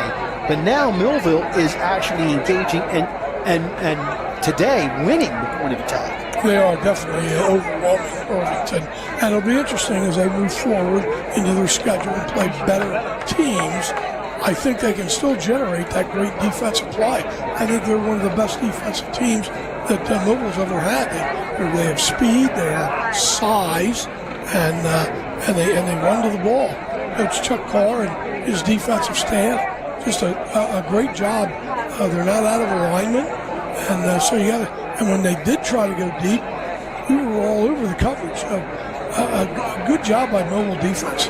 So as you can see, Millville not great on offense today. They've run the ball fairly effectively, but not passing. Zaman is 4 of 9 for 18 yards, only 18 yards passing, 76 rushing for 94 overall. But the defense has just been lights out, along with the numerous amount of Blue Knight mistakes, including their penalties. And of course, Coach Ayala is not going to like that 6 penalties for 70 yards at halftime. No, that's far too many penalties. You and I both question at least 1 or 2 of the personal foul penalties. We do that a lot. But be that as it may, still too many penalties for them to have. But offensively, they came out, which that first series, man, they really ran the ball well. I think probably all 3 backs touched the ball in that first series and did a great job. And then they kind of got stymied a little bit. They had great field position, but overall, I think their line up front should be able to run the ball. I think what they want to try to do is establish the pass. They've still struggled with that. Great job by Zaman and of course, Brooks on that touchdown pass, stepping up in the pocket, being able to hit him in the end zone. So that was a positive. And of course, we're nitpicking when it's 27-0, but the opponent is not very good. But on offense, in defense, the Blue Knights have played well on defense. You can see the athletes they have in shutting down the Millville passing attack. Millville had much more success against Toms River North's defense passing the ball, but they haven't had much success today. So that's a tribute to the Blue Knight secondary. Well, the secondary and coverage and the defensive front are putting pressure on Zamont. Zamont's had pressure a number of times, and sometimes, as my good friend and your good friend Craig Atkinson would say, it's easy to play quarterback up here. It's tough to play it down there when the bullets are flying, but he may have left the pocket a few times a little quickly, but he's getting better, and the whole key is to keep improving each day. And one thing that Zamont, I think, has to improve is a couple flat passes, and they were behind the receiver. He's got to lead those backs as they're getting out of the backfield. Yeah, they were open, and he missed them, and again, easy for us to say, but I know he's capable of doing that. He's a quality quarterback. He just needs to settle down and make those throws. So we're at halftime, 27-0, and all the scoring by Millville. It was Jamal Wallace Jr. on a 3-yard run with 9:02 left in the first, and Lewis's kick made it 7-0 in favor of Millville. Millville then scored one play, 41 yards. It was a Demir White 41-yard run. The kick was deflected and hit the crossbar. No good. It was 13-0 Millville with 9:47 left in the second. And then with 8:30 left in the second, the Millville rush got to C.J. Pittman, and he fumbled the football, and Joey Zamont picked it up and ran it in 11 yards for an 11-yard fumble recovery touchdown. The kick was wide. It was 19-0 Millville. And then, just before the half, the Blue Knights were trying to generate some offense, and Pittman got stripped on the play by Tayshawn Newman, who stripped the ball from C.J. Pittman as he was trying to escape the pocket. Millville recovered, and then it was a 15-yard pass, and probably the best play for Jacob Zamont today as he dropped back the pass, got flushed out, and instead of panicking, he climbed the pocket, bought himself some extra time, and of course, if you do that, a receiver like Lazier Brooks, coach, you're going to find him. Yeah, you can't cover him forever.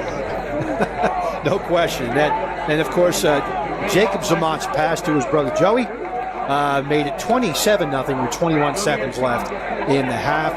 Millville held the ball for 9 minutes and 40 seconds. The Blue Knights had it for 14 minutes and 20 seconds of the first half. 6 penalties for 70 yards against Millville, 9 for 87 against Irvington. Irvington had 4 first downs in the first half. All of them were because of Millville penalties. So, and that's kind of obvious since they had minus 41 total yards. And Millville gets the ball to start the second half. They do that, that's for sure. So Millville will get the ball to start the second half. And so I have to ask the question, is it 35 points needed for a running clock, or is it going to be... They changed that, Rich, I don't know. So back deep for Millville, Naeem Sharp and Lazier Brooks. Well, I'd like to see Brooks get the ball in his hands, see what he can do. First kickoff of the game for the Blue Knights.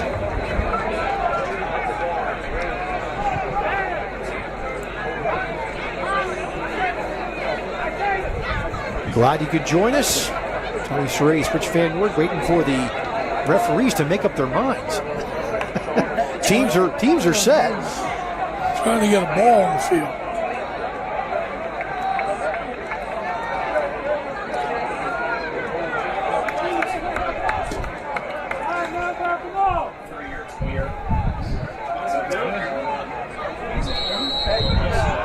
So Namrock is going to kick it off for Irvington.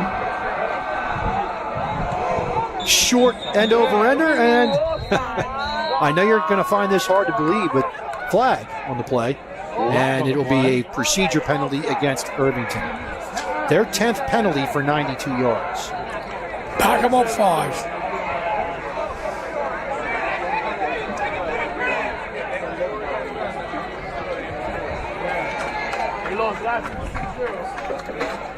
Oh, I'm not. I forgot. He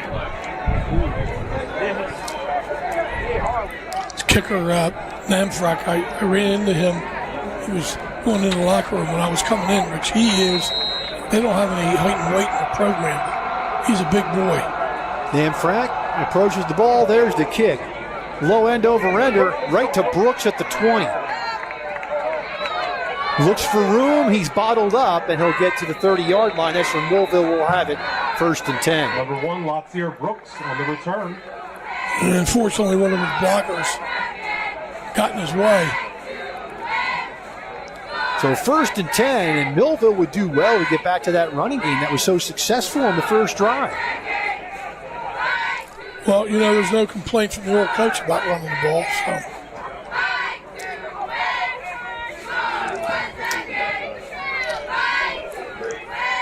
The old 26 dive.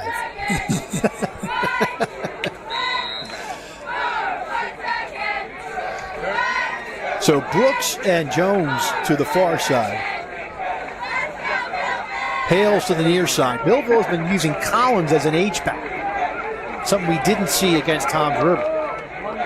Or didn't see much of. Zamat is going to hand it off to Sharp, and he's going to go nowhere. Defense stiffens up. Number 6, Naeem Sharp on the carry. Yeah, the middle offensive line that time did not get a push. Of Irvington Blue Knights. No gain. Actually, they're going to give him a loss of a yard back to the 28-yard line. 3 carries, -2 for Sharp, and it's 2nd down and 11. So the Irvington defense is stiffening up for sure. 2nd and 11. Samat is flushed out of the pocket, rolls to his right. Looks, he's going to get it. He has Sharp at the 20. Sharp makes a move over the 30 to the 34. Nice job by Sharp to get something out of nothing. Screen pass. Yeah, I thought Zamat kind of got out of the pocket a little too quick that time, but he was able to scramble enough to find Sharp and get a little positive yardage. Now key 3rd down to pick up the first. 3rd down and 5 at the 34-yard line. Demir White in at running back.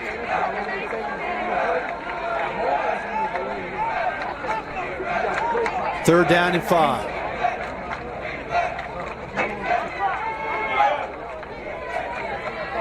The back judge is keeping time, but he has not started his 5 count yet. Now he's walking out, and now he's starting his 5 count. That's offside. And now there's going to be a penalty offside against Irvington, and that'll be a 1st down for Millville. Only the 5th 1st down for the Thunderbolts.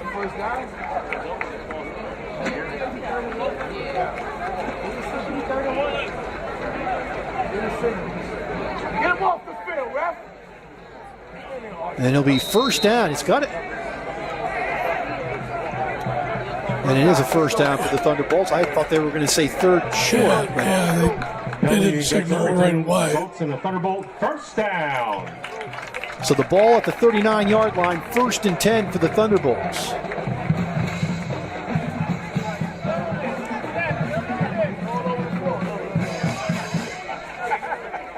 Handoff, White. And White will pound into the line. He gets to the 40-yard line, and that's it. Gain of 1. Boy, as much as our offensive line controlled the line of scrimmage in the first half, they haven't done it. And number 4 from Irvington. They haven't done it in the second half here, Rich. 2nd down 9 from the 40-yard line. So Irvington doing a much better job of getting off Millville blocks at the point of attack. And they are really stuffing Millville's interior run game. Now they hand it off to White again, and White will plow forward for 1 more yard. That time they tried to do a crackback with Collins as they motioned him to the far side, and then he came back into the formation to try to steal block. But only a gain of a yard for White, brings up 3rd down and 8.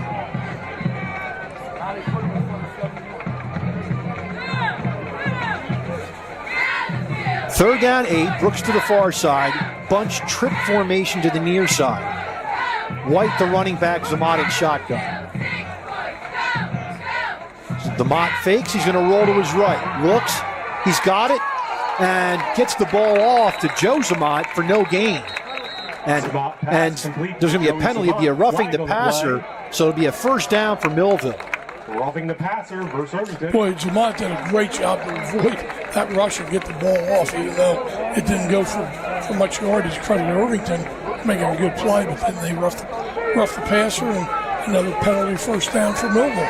12 penalties, 112 yards for Irvington. The flag results. And that time, Irvington came with a blitz. They actually sent a free blitzer in. And when you see that hit, Coach, you're like, okay, well, at least they're being consistent on the call, because they got Millville on 2 of those in the first half, and they're calling it consistently. 2 wides to each side for Millville. White, the running back. Zamot yelling out signals. Double high safety for the Blue Knights. Now Brooks in motion to the near side. And they're going to call an illegal motion against Millville. They said, I believe they're saying that Brooks took up field just a second before the ball was snapped. So bring up a 1st and 15. Well, I don't know what the viewers think. This is a very uninspired football game, Rich. Well, the Millville faithful are probably pretty happy, Coach, but the coaches aren't going to be happy with what's transpired today. Yeah. A lot of mistakes by the Thunderbolts. Yeah, a lot of mistakes and just some lethargic play. But the defense did show up today for Millville. No question about it. Trips to the near side for Millville. Zamot in shotgun, 1st and 15. There's the snap. They're going to throw it out to Hale. Hale's going to look for some room, and he gets inside the 45. They're going to mark it at the 44-yard line. It's going to be a gain of 5, 2nd and 10. Number 2 and number 13 from Irvington. Good hard run by Hale once he got the ball. Irvington pursued very well. 2nd down, 10 for the Thunderbolts. 2 wides to each side. Zamot with White to his left. Now they'll send Hale in motion. Zamot flushed out of the pocket, looks down the field, and he's going to try to get it to Jones, and the ball's knocked away on the far sideline.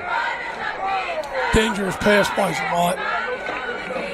I think he tried to just put it where only the Millville guy could catch it, but out of bounds. Brings up the 3rd down and 10.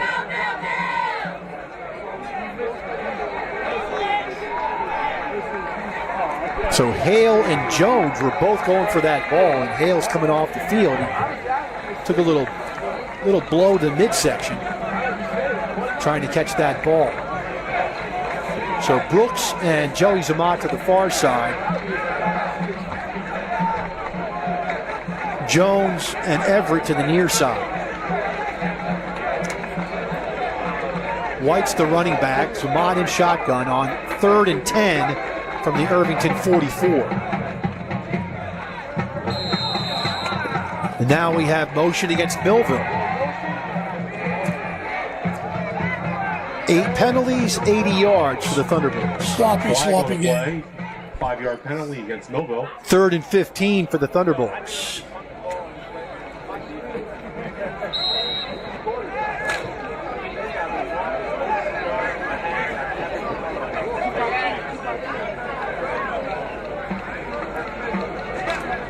Now Zamot looks to the sideline, sees what the call is.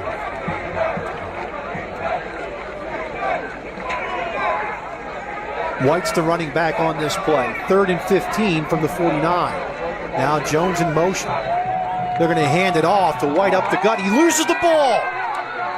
Picked up by Irvington, and running with the ball for the Blue Knights off the fumble. Fumble on the play, recovered is by number 4. Ja'Kai Littlejohn. Well, they just stripped him of the ball. There was very little running room. He was going to gain maybe a couple of yards. credit Irvington for stripping you the ball. And Little John just took it away, and they're in good field position to try to get some points. Now, they have not moved the ball. They've had bad snaps.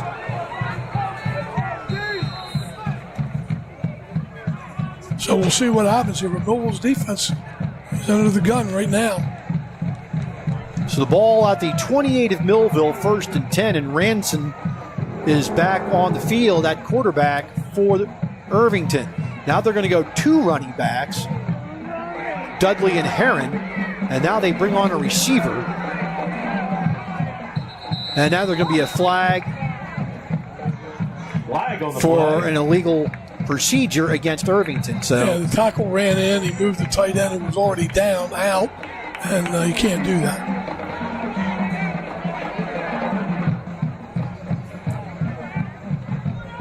So a timeout, Irvington. No penalty. Irvington. No penalty. So it will be a 1st and 10 for Irvington out of the timeout. 6:32 left, 3rd quarter. We'll take a break and come back after this. Hey parents, there's something you should know. If you don't teach me about money, that's okay. I'll live off your nest egg for the rest of my life. Feel confident talking to your kids about money You're gonna buy me a real one, right? before it's too late. Get ready at td.com/kidsandmoney. Complete. And now, back to the game.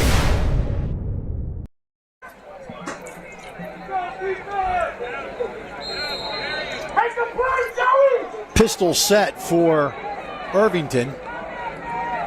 On 1st and 10, Heron gets the ball, and he's going to take it to the 24-yard line. Gain of 4, 2nd and 6. Carried by number 10 from Irvington. He was hitting the back for a mobile player down. It's like a calf or probably a cramp. That's Jaden Jones. So there's a player down on the field. It's 27-0 Millville, 6:16 left, 3rd quarter. Back after this. Has some big news to share with you. We're here opening more locations and offering more services every day, including our newest locations on Pearl Street in Bridgeton and High Street in Millville. We're here with convenient, high quality, and accessible healthcare services all under one roof. We're here just a call or email away. We're here to provide compassionate care for you and your family. We're here and we're ready when you are. Complete Care Health Network. Ready when you are. Hello, my name is Craig Atkinson, and I am president of the Millville Thunderbolt Club. The mission of the Thunderbolt Club is to enhance the athletic experience of Millville High School student athletes. We provide a myriad of services for these athletes, including end-of-year recognition banquets for all teams, stipends for teams and individual athletes, college scholarships of $35,000 per year, meals for special events, as well as hosting the Mike Trout Millville Thunderbolt Club Golf Tournament and the Millville Sports Hall of Fame. Please visit our website at millvillethunderboltclub.com for additional information. And now, back to the game. 2nd and 6 for Irvington at the 24. Straight ahead, Heron. And he will get to the 22-yard line. Took that snap under center that time, Rich. And it will bring up a 3rd down and 4, which is most certainly 4-down territory for the Blue Knights. Ranson in shotgun, another bad snap, and they're going to get him at the line of scrimmage to bring up a 4th and 4. Tackled by number 4, Joey Zamont. Joe Zamont just adding to his tackle total and the great game he's having. 4th down, 4 for Irvington. Ball at the Millville 22.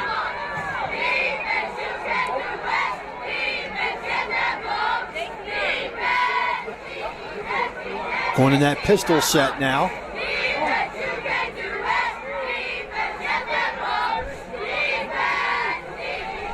Now Ranson looks to the sideline and gets the play. Heron flips to the right side. Snap, back to pass. Here comes the blitz, and they got him. Back to the 30-yard line. Ranson sacked for an 8-yard loss, and Millville takes over on down. Number 9, Jaden Jones. Jaden Jones.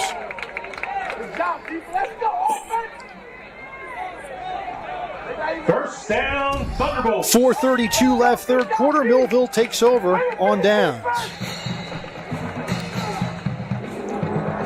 Jane Jones is an unbelievable player for a sophomore.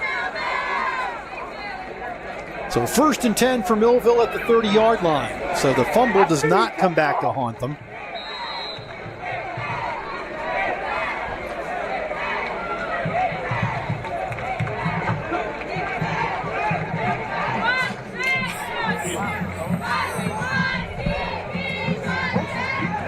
So 2 turnovers for Irvington on the day and 1 for Millville. And Millville has a 1st and 10 at the 30.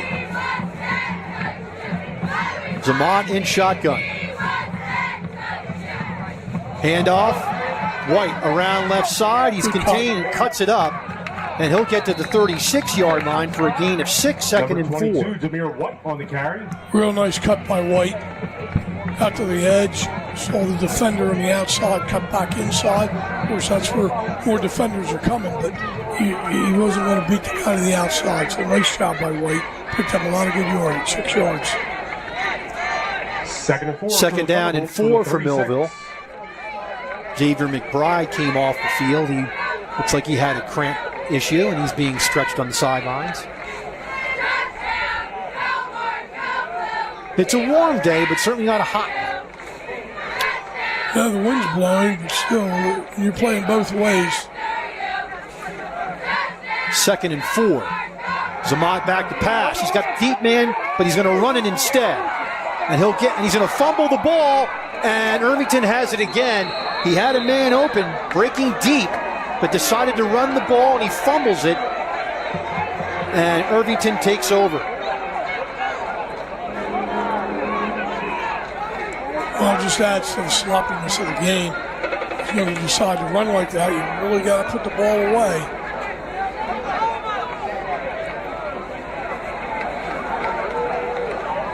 .329 left in the third quarter. Millville suffers their second turnover. Ball at the 35-yard line of Millville.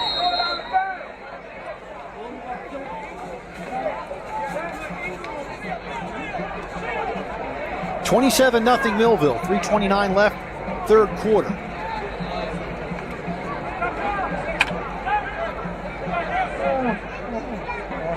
Three wide receivers to the far side, one near side.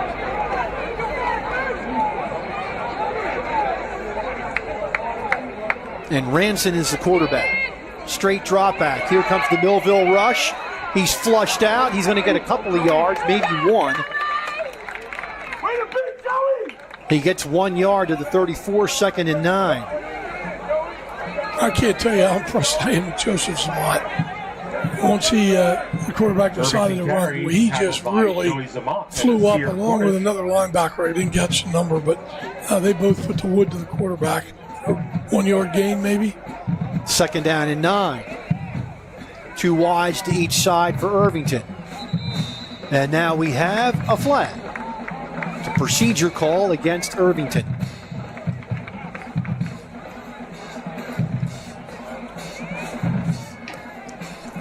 Rich, I think we lost a lot of viewers who said this is the sloppiest game they've maybe witnessed. It's not been pretty. I certainly wouldn't use this at any coach's clinic. 2nd and 14. Ranson back to pass. He's flushed out.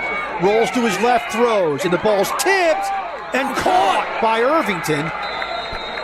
Gain on the play of 5 back to the original line of scrimmage. Wow. A catch by number 5 from Irvington. So Dudley makes the catch.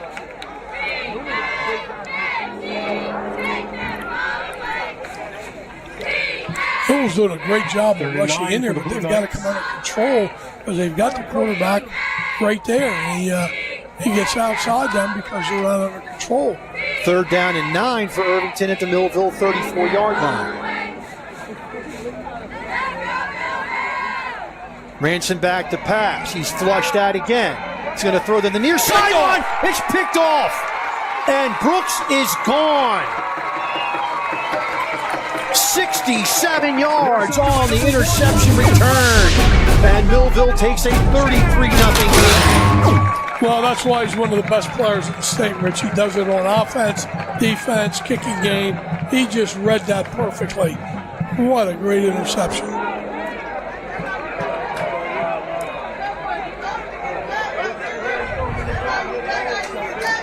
And then he's gone, with that kind of speed. So now with a quick turnover, Millville once again has to try to get their kicking team on the field for the placement. So Lewis will come on for the extra point.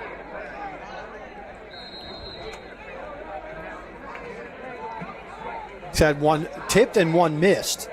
Kicks that one, and that looks to be good, and it is.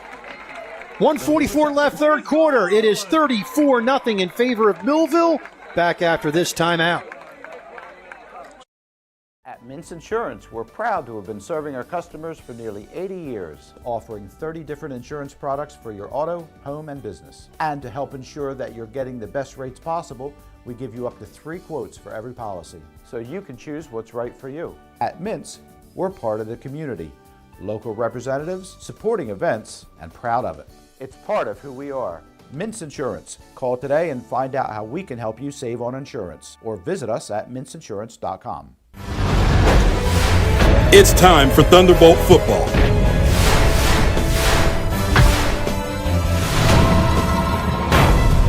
Let's get ready for kickoff.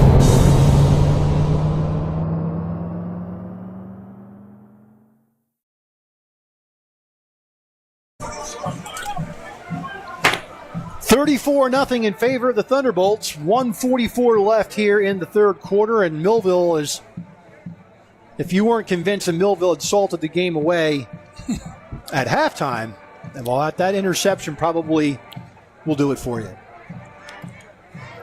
Well, now it's just a matter of how much they're going to win by. Coach wants to play some other players, or whether or not he wants to try to get them more in rhythm, because it certainly hasn't been an in-sync game for Millville, even though they're up 34-0.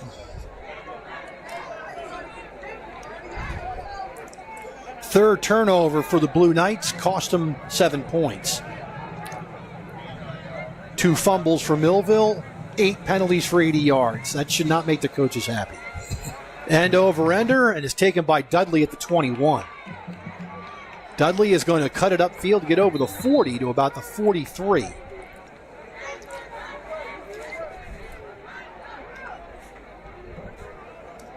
First and 10 for the Blue Knights from there, and they are going to run the clock. So it's a running clock.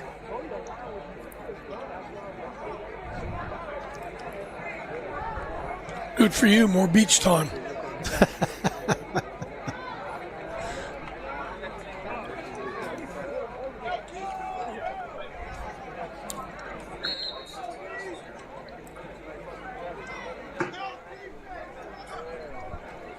So Pittman is now coming on at quarterback. At the 43-yard line, first and 10, and now we have an official's timeout.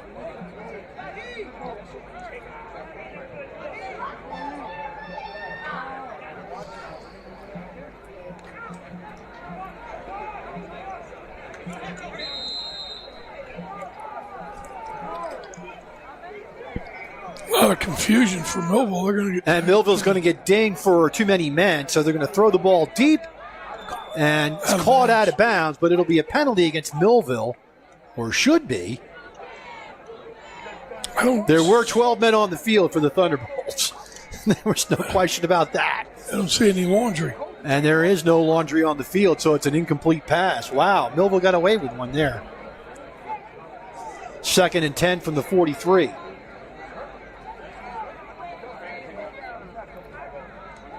Pittman back to pass. Here comes the rush. Down the middle. He's got a man open at the 40-yard line.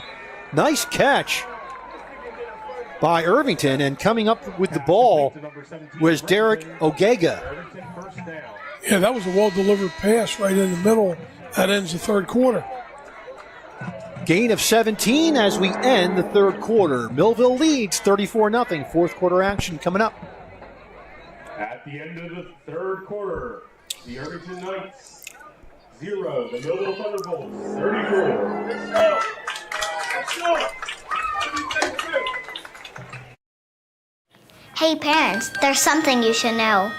If you don't teach me about money, that's okay. I'll live off your nest egg for the rest of my life. Feel confident talking to your kids about money You're gonna find me a real one, right? before it's too late. Get ready at td.com/kidsandmoney. Complete Care has some.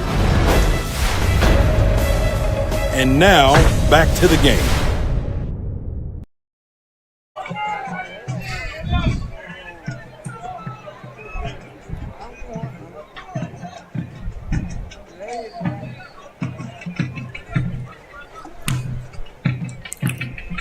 We start the fourth quarter of play with Irvington at the Millville 40-yard line. Trips to the far side. Pittman takes the snap, back to pass. Looks, has a man over the middle. Picked off.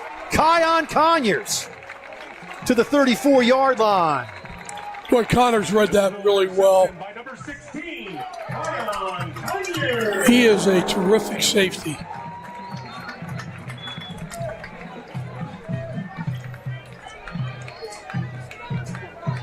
Third interception for the Thunderbolts today.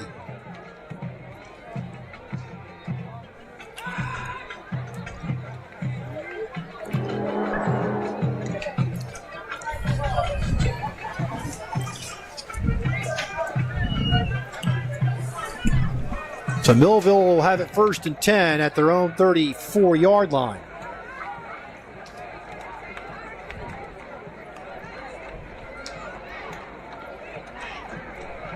Clock is running. Two wides each side. Now Brooks in motion. They're going to get it to him in the flat. Looks for room, and he will pick his way for nothing. He'll get back to the line of scrimmage. That's just about it.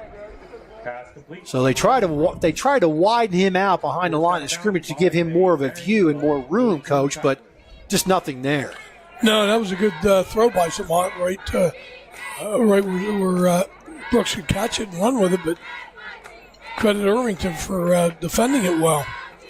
I think Coach is just looking to try to get some continuity and some consistency out of these starters. Second down 11 from the 33-yard line.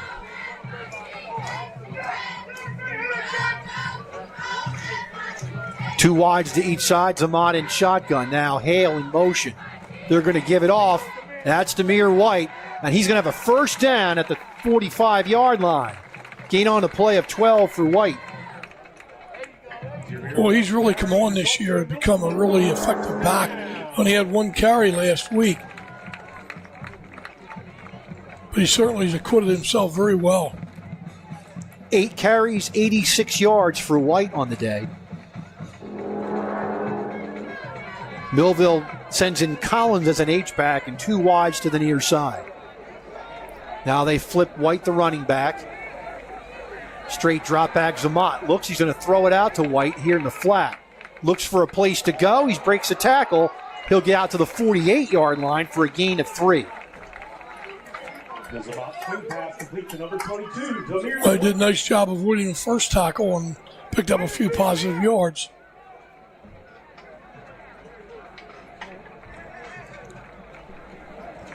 Gain of 4 on the play. Second down and 6.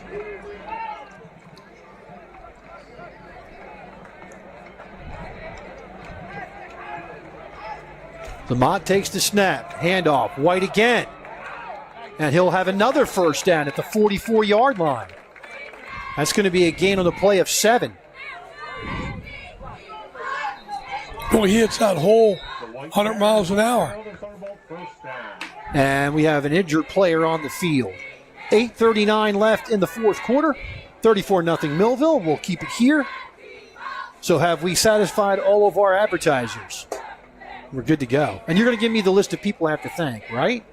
Okay. I want to make sure of that, too.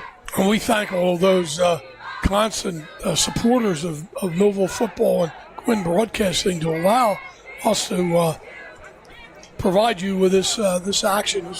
The Millville sponsors are terrific. And we were talking earlier, Coach, and 500,000 views over all platforms of Millville football last year. So get in on the action. If you want to advertise for Millville football, this team's going to go a long way this year. They are built for another title run. Yeah, you're going to get a lot of clicks on your business if you advertise one of these games. So out of the injury, Lassane walked off under his own power. So Zamat's in shotgun on this one. He'll fake the handoff. He's going to go to Brookstein, and he's holding him. And there's You got to be kidding me. Oh, Coach Ayala's irate on the sideline. I mean, you could see that a mile away on a hold of the top of his jersey. He was tugging on it. So you can. So we'll show the replay here. I believe we have it. Come on, one of those guys has to see that. And here, so you look at the bottom of the screen, and you'll see he's holding his shoulder.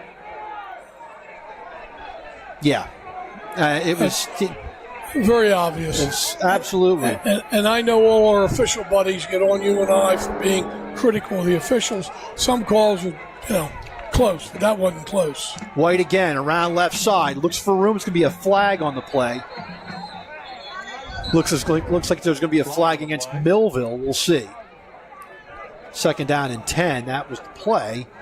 We'll find out what the penalty is. It's going to be against Millville, holding 10 yards, bring a 2nd and 20. 9 penalties, 90 yards for the Thunderbolts today. Well, they set that play up, the previous play up perfectly. And if Zamont was accurate with it, it would have been a touchdown because he clearly beat the defender.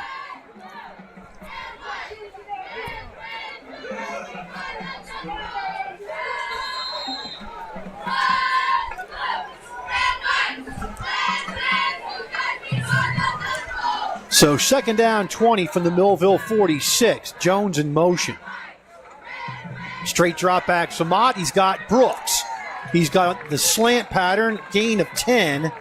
It'll bring up a 3rd and 10.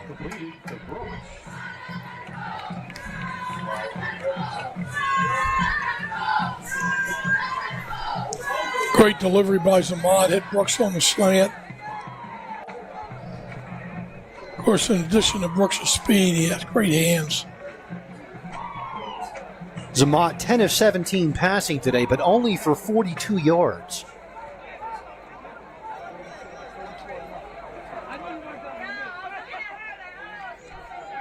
Two wides to each side on 3rd and 10.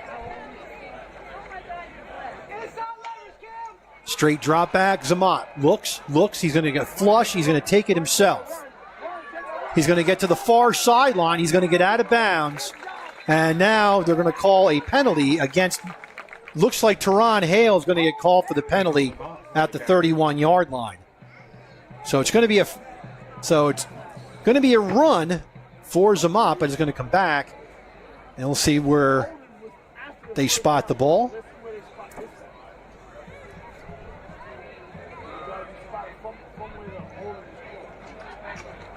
So it's a 13-yard run for Zamat.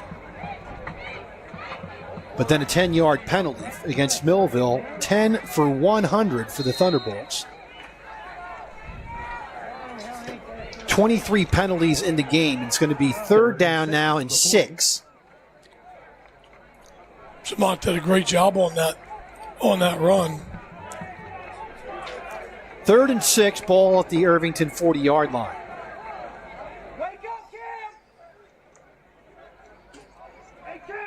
Two wides to each side. White is the running back.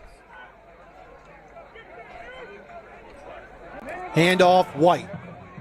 Looks for some room. He'll get about 3 yards to the 37-yard line and bring up a 4th and 3.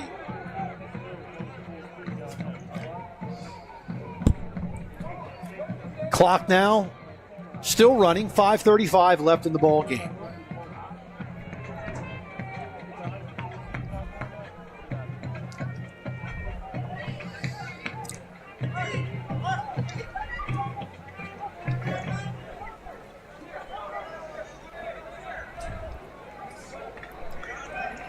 4th down and 3.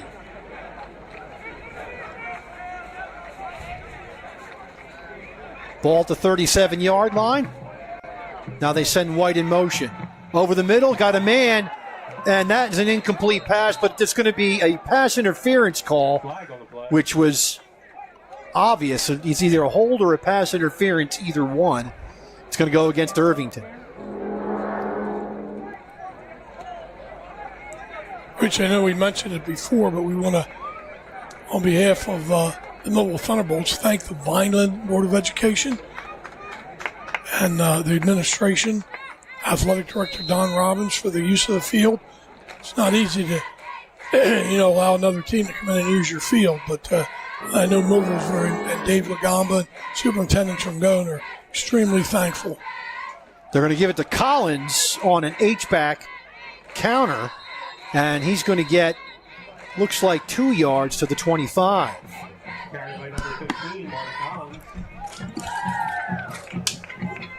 So, yes, we've thanked them up and down. We did it at the beginning of the ball game, and can't say it enough. Thanks to the Vineland Board of Education. Great hospitality here today. Nice thing for them to do. Handoff, White.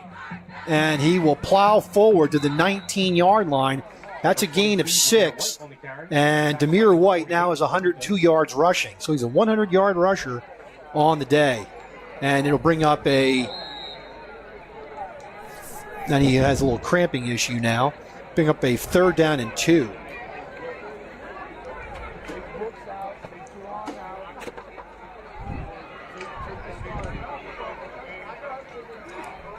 Boy, for a 160-pound back, he runs very hard. So my boss here, Ryan's told me we have to thank these people on the cameras. Rebecca Panchasine, thank you. Matt Narowski, who? Ryan the boss. Oh, that was Thanksgiving. I thought you already sent it. Hold on just a second. Oh, today. Noel Perez, Brandon Kiley, and Matt Narowski. Sorry about that. Ryan, you were going to flip out there, and you had every reason to, because you're dealing with an old man. That's what happens. That was Thanksgiving Day. We can thank Rebecca anyway for her service on Thanksgiving. Yeah, we were here. We absolutely, no question, we were here. So it's 3rd and 2 for Millville at the 19-yard line.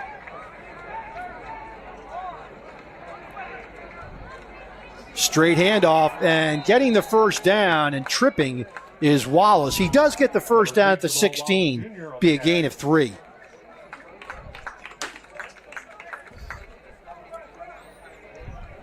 So thank you very much for great camera action today. And a great production here at Vineland High School. Millville has just got their 10th first down of the game.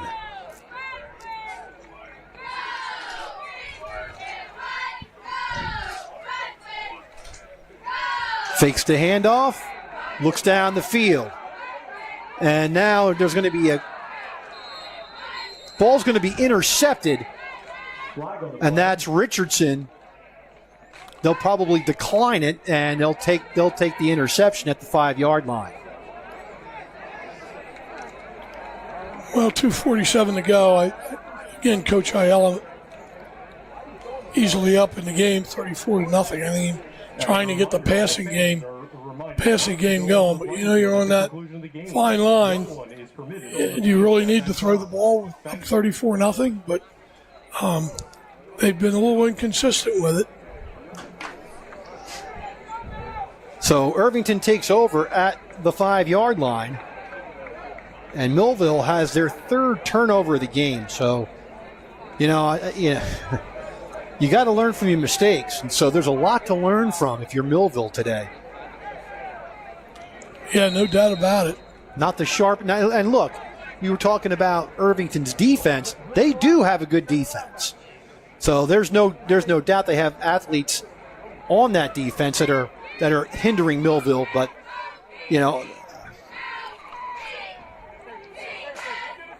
still too many mistakes overall. And a handoff, and getting down to the 10-yard line is Dudley.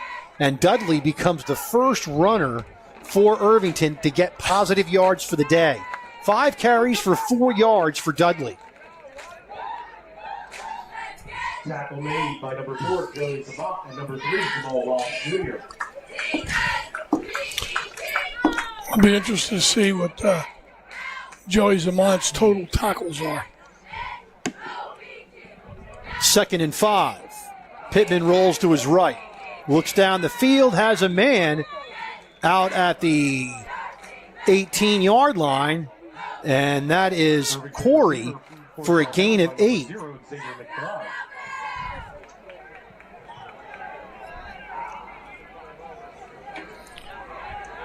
First down for the first down that's not a penalty for Irvington. Comes with a minute and a half left in the game. 1st and 10 from the 18. Straight drop back. Pittman looks down the field, can't find anybody. Oh, there's a hole. Now he throws and the ball's knocked away, incomplete. Pass broken up by number 15, Marty Collins.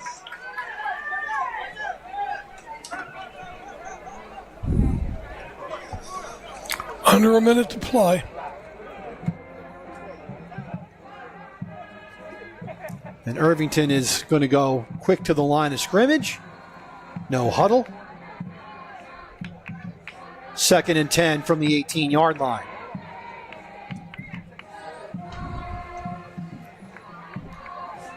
Straight drop back Pittman. Here comes the rush. He's flushed. Look. Now he throws the ball deep. And the ball's nice caught. catch. Oh, wow. And down to the 25-yard line of Millville goes Anawu. What a nice catch he made. 57 yards to Anawu. They call timeout. They have a chance to score here.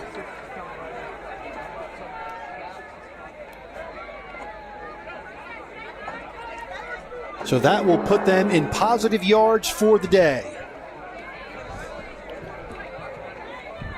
Coach Carr again done a wonderful job of the Millville defense out there. Has a lot of younger players in the game right now.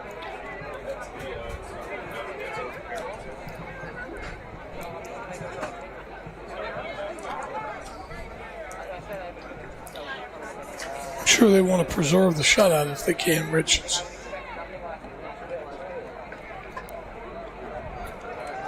So that 57-yard pass gives Irvington 51 yards for the game.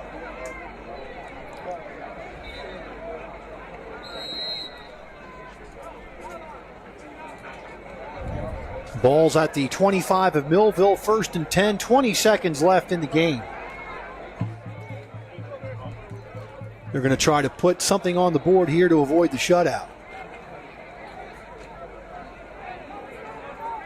Trips to the far side for Irvington.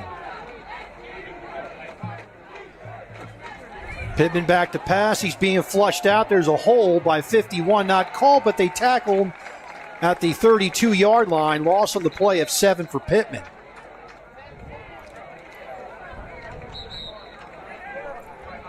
And a timeout, Irvington with 10 seconds left in the game. Timeout, Irvington.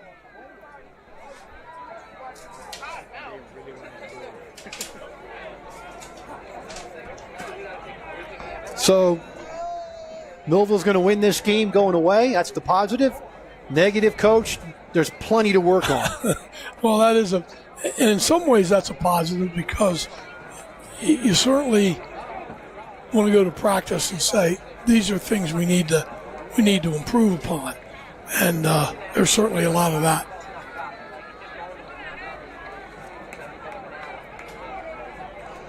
So Irvington will have the ball at the 33-yard line. They have 44 total yards for the game.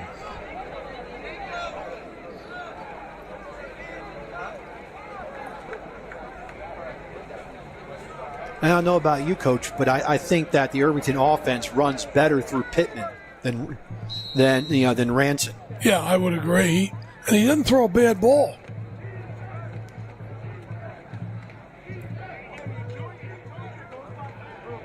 2nd and 17. Being flushed out is Pittman. He's going to run the ball. And there's going to be a crackback block that's going to be called. And that's going to be the end of the game. It'll be a 10-yard run for Pittman to end the game. And then, of course, a 10-yard penalty against Irvington. A little scuffle here at the end, and you hate to see that. And that's the end of the ball game, and we don't want to see any stuff going on at the end of the game. But the official has a hold of a couple of Millville players, and I'm not sure what that's all about. But so the game that Millville controlled from start to finish, Irvington does not have a great offense, and it showed today. 4 turnovers for Irvington, 3 for Millville, but they were still able to shut out the Blue Knights and avenge last year's loss at Rutgers Stadium by a score of 34-0. And closing thoughts, Coach, on this game. I think we should just bury the film. Well, they're going to, as we all know, they're going to see better competition down the road. This is not a great team from Irvington, to say the least. And sometimes you play down to the level of your opponent. Coach Ayala and his staff, hey, listen, you got to win. You're on the positive side after a tough loss last week. So you take that, you look at the film, you do have to look at it, make sure the kids know these are mistakes that are correctable, and then move on to Williamstown. And that's next week's game. Millville now evens their record at 1-1 with this 34-0 win. Meanwhile, Irvington drops to 0-2 after their loss to Camden Eastside last week. They have not scored a point in 8 quarters of play. So meanwhile, Millville will start off. They'll start off division action in the West Jersey Football League next week against Williamstown. And speaking of Williamstown and their announcer Chris Losey, they had a big loss over the offseason with the sudden and quite unexpected death of Coffee Jones. Coffee Jones was the color commentator for Williamstown football for about 5 or 6 years and passed away suddenly at the age of 41 a few months ago. And we send our best to Chris and the entire Williamstown team for that. And we look forward to meeting them next week in Williamstown. So Coffee Jones was a personal friend. I worked with him on a number of occasions through the Ron Jaworski Foundation. Just heartbreaking that he died so suddenly. A wonderful man. Thoughts and prayers go to his family. Absolutely. So for Ryan and all of our camera guys who I've already thanked, and of course, it's great to have the Hall of Fame coach back this week. I mean, Tony Trongone, I'll tell you what. I mean, we're going to welcome you back, but you can't beat the gravitas of Coach Surace. Watch out, Tony. Wally Pip. Wally Pip. That's right. So Millville evens their record at 1-1, 34-0 over the Irvington Blue Knights. For the Hall of Fame coach, Tony Surace, I'm Rich Van Noord saying see you next week in Williamstown. This has been a QBC television production, in association with our partners and sponsors. QBC broadcasts on Comcast Cable Channel 22, and live streams its programming on Facebook and YouTube. All rights reserved by Quinn Media and QBC, programming that serves the South Jersey market.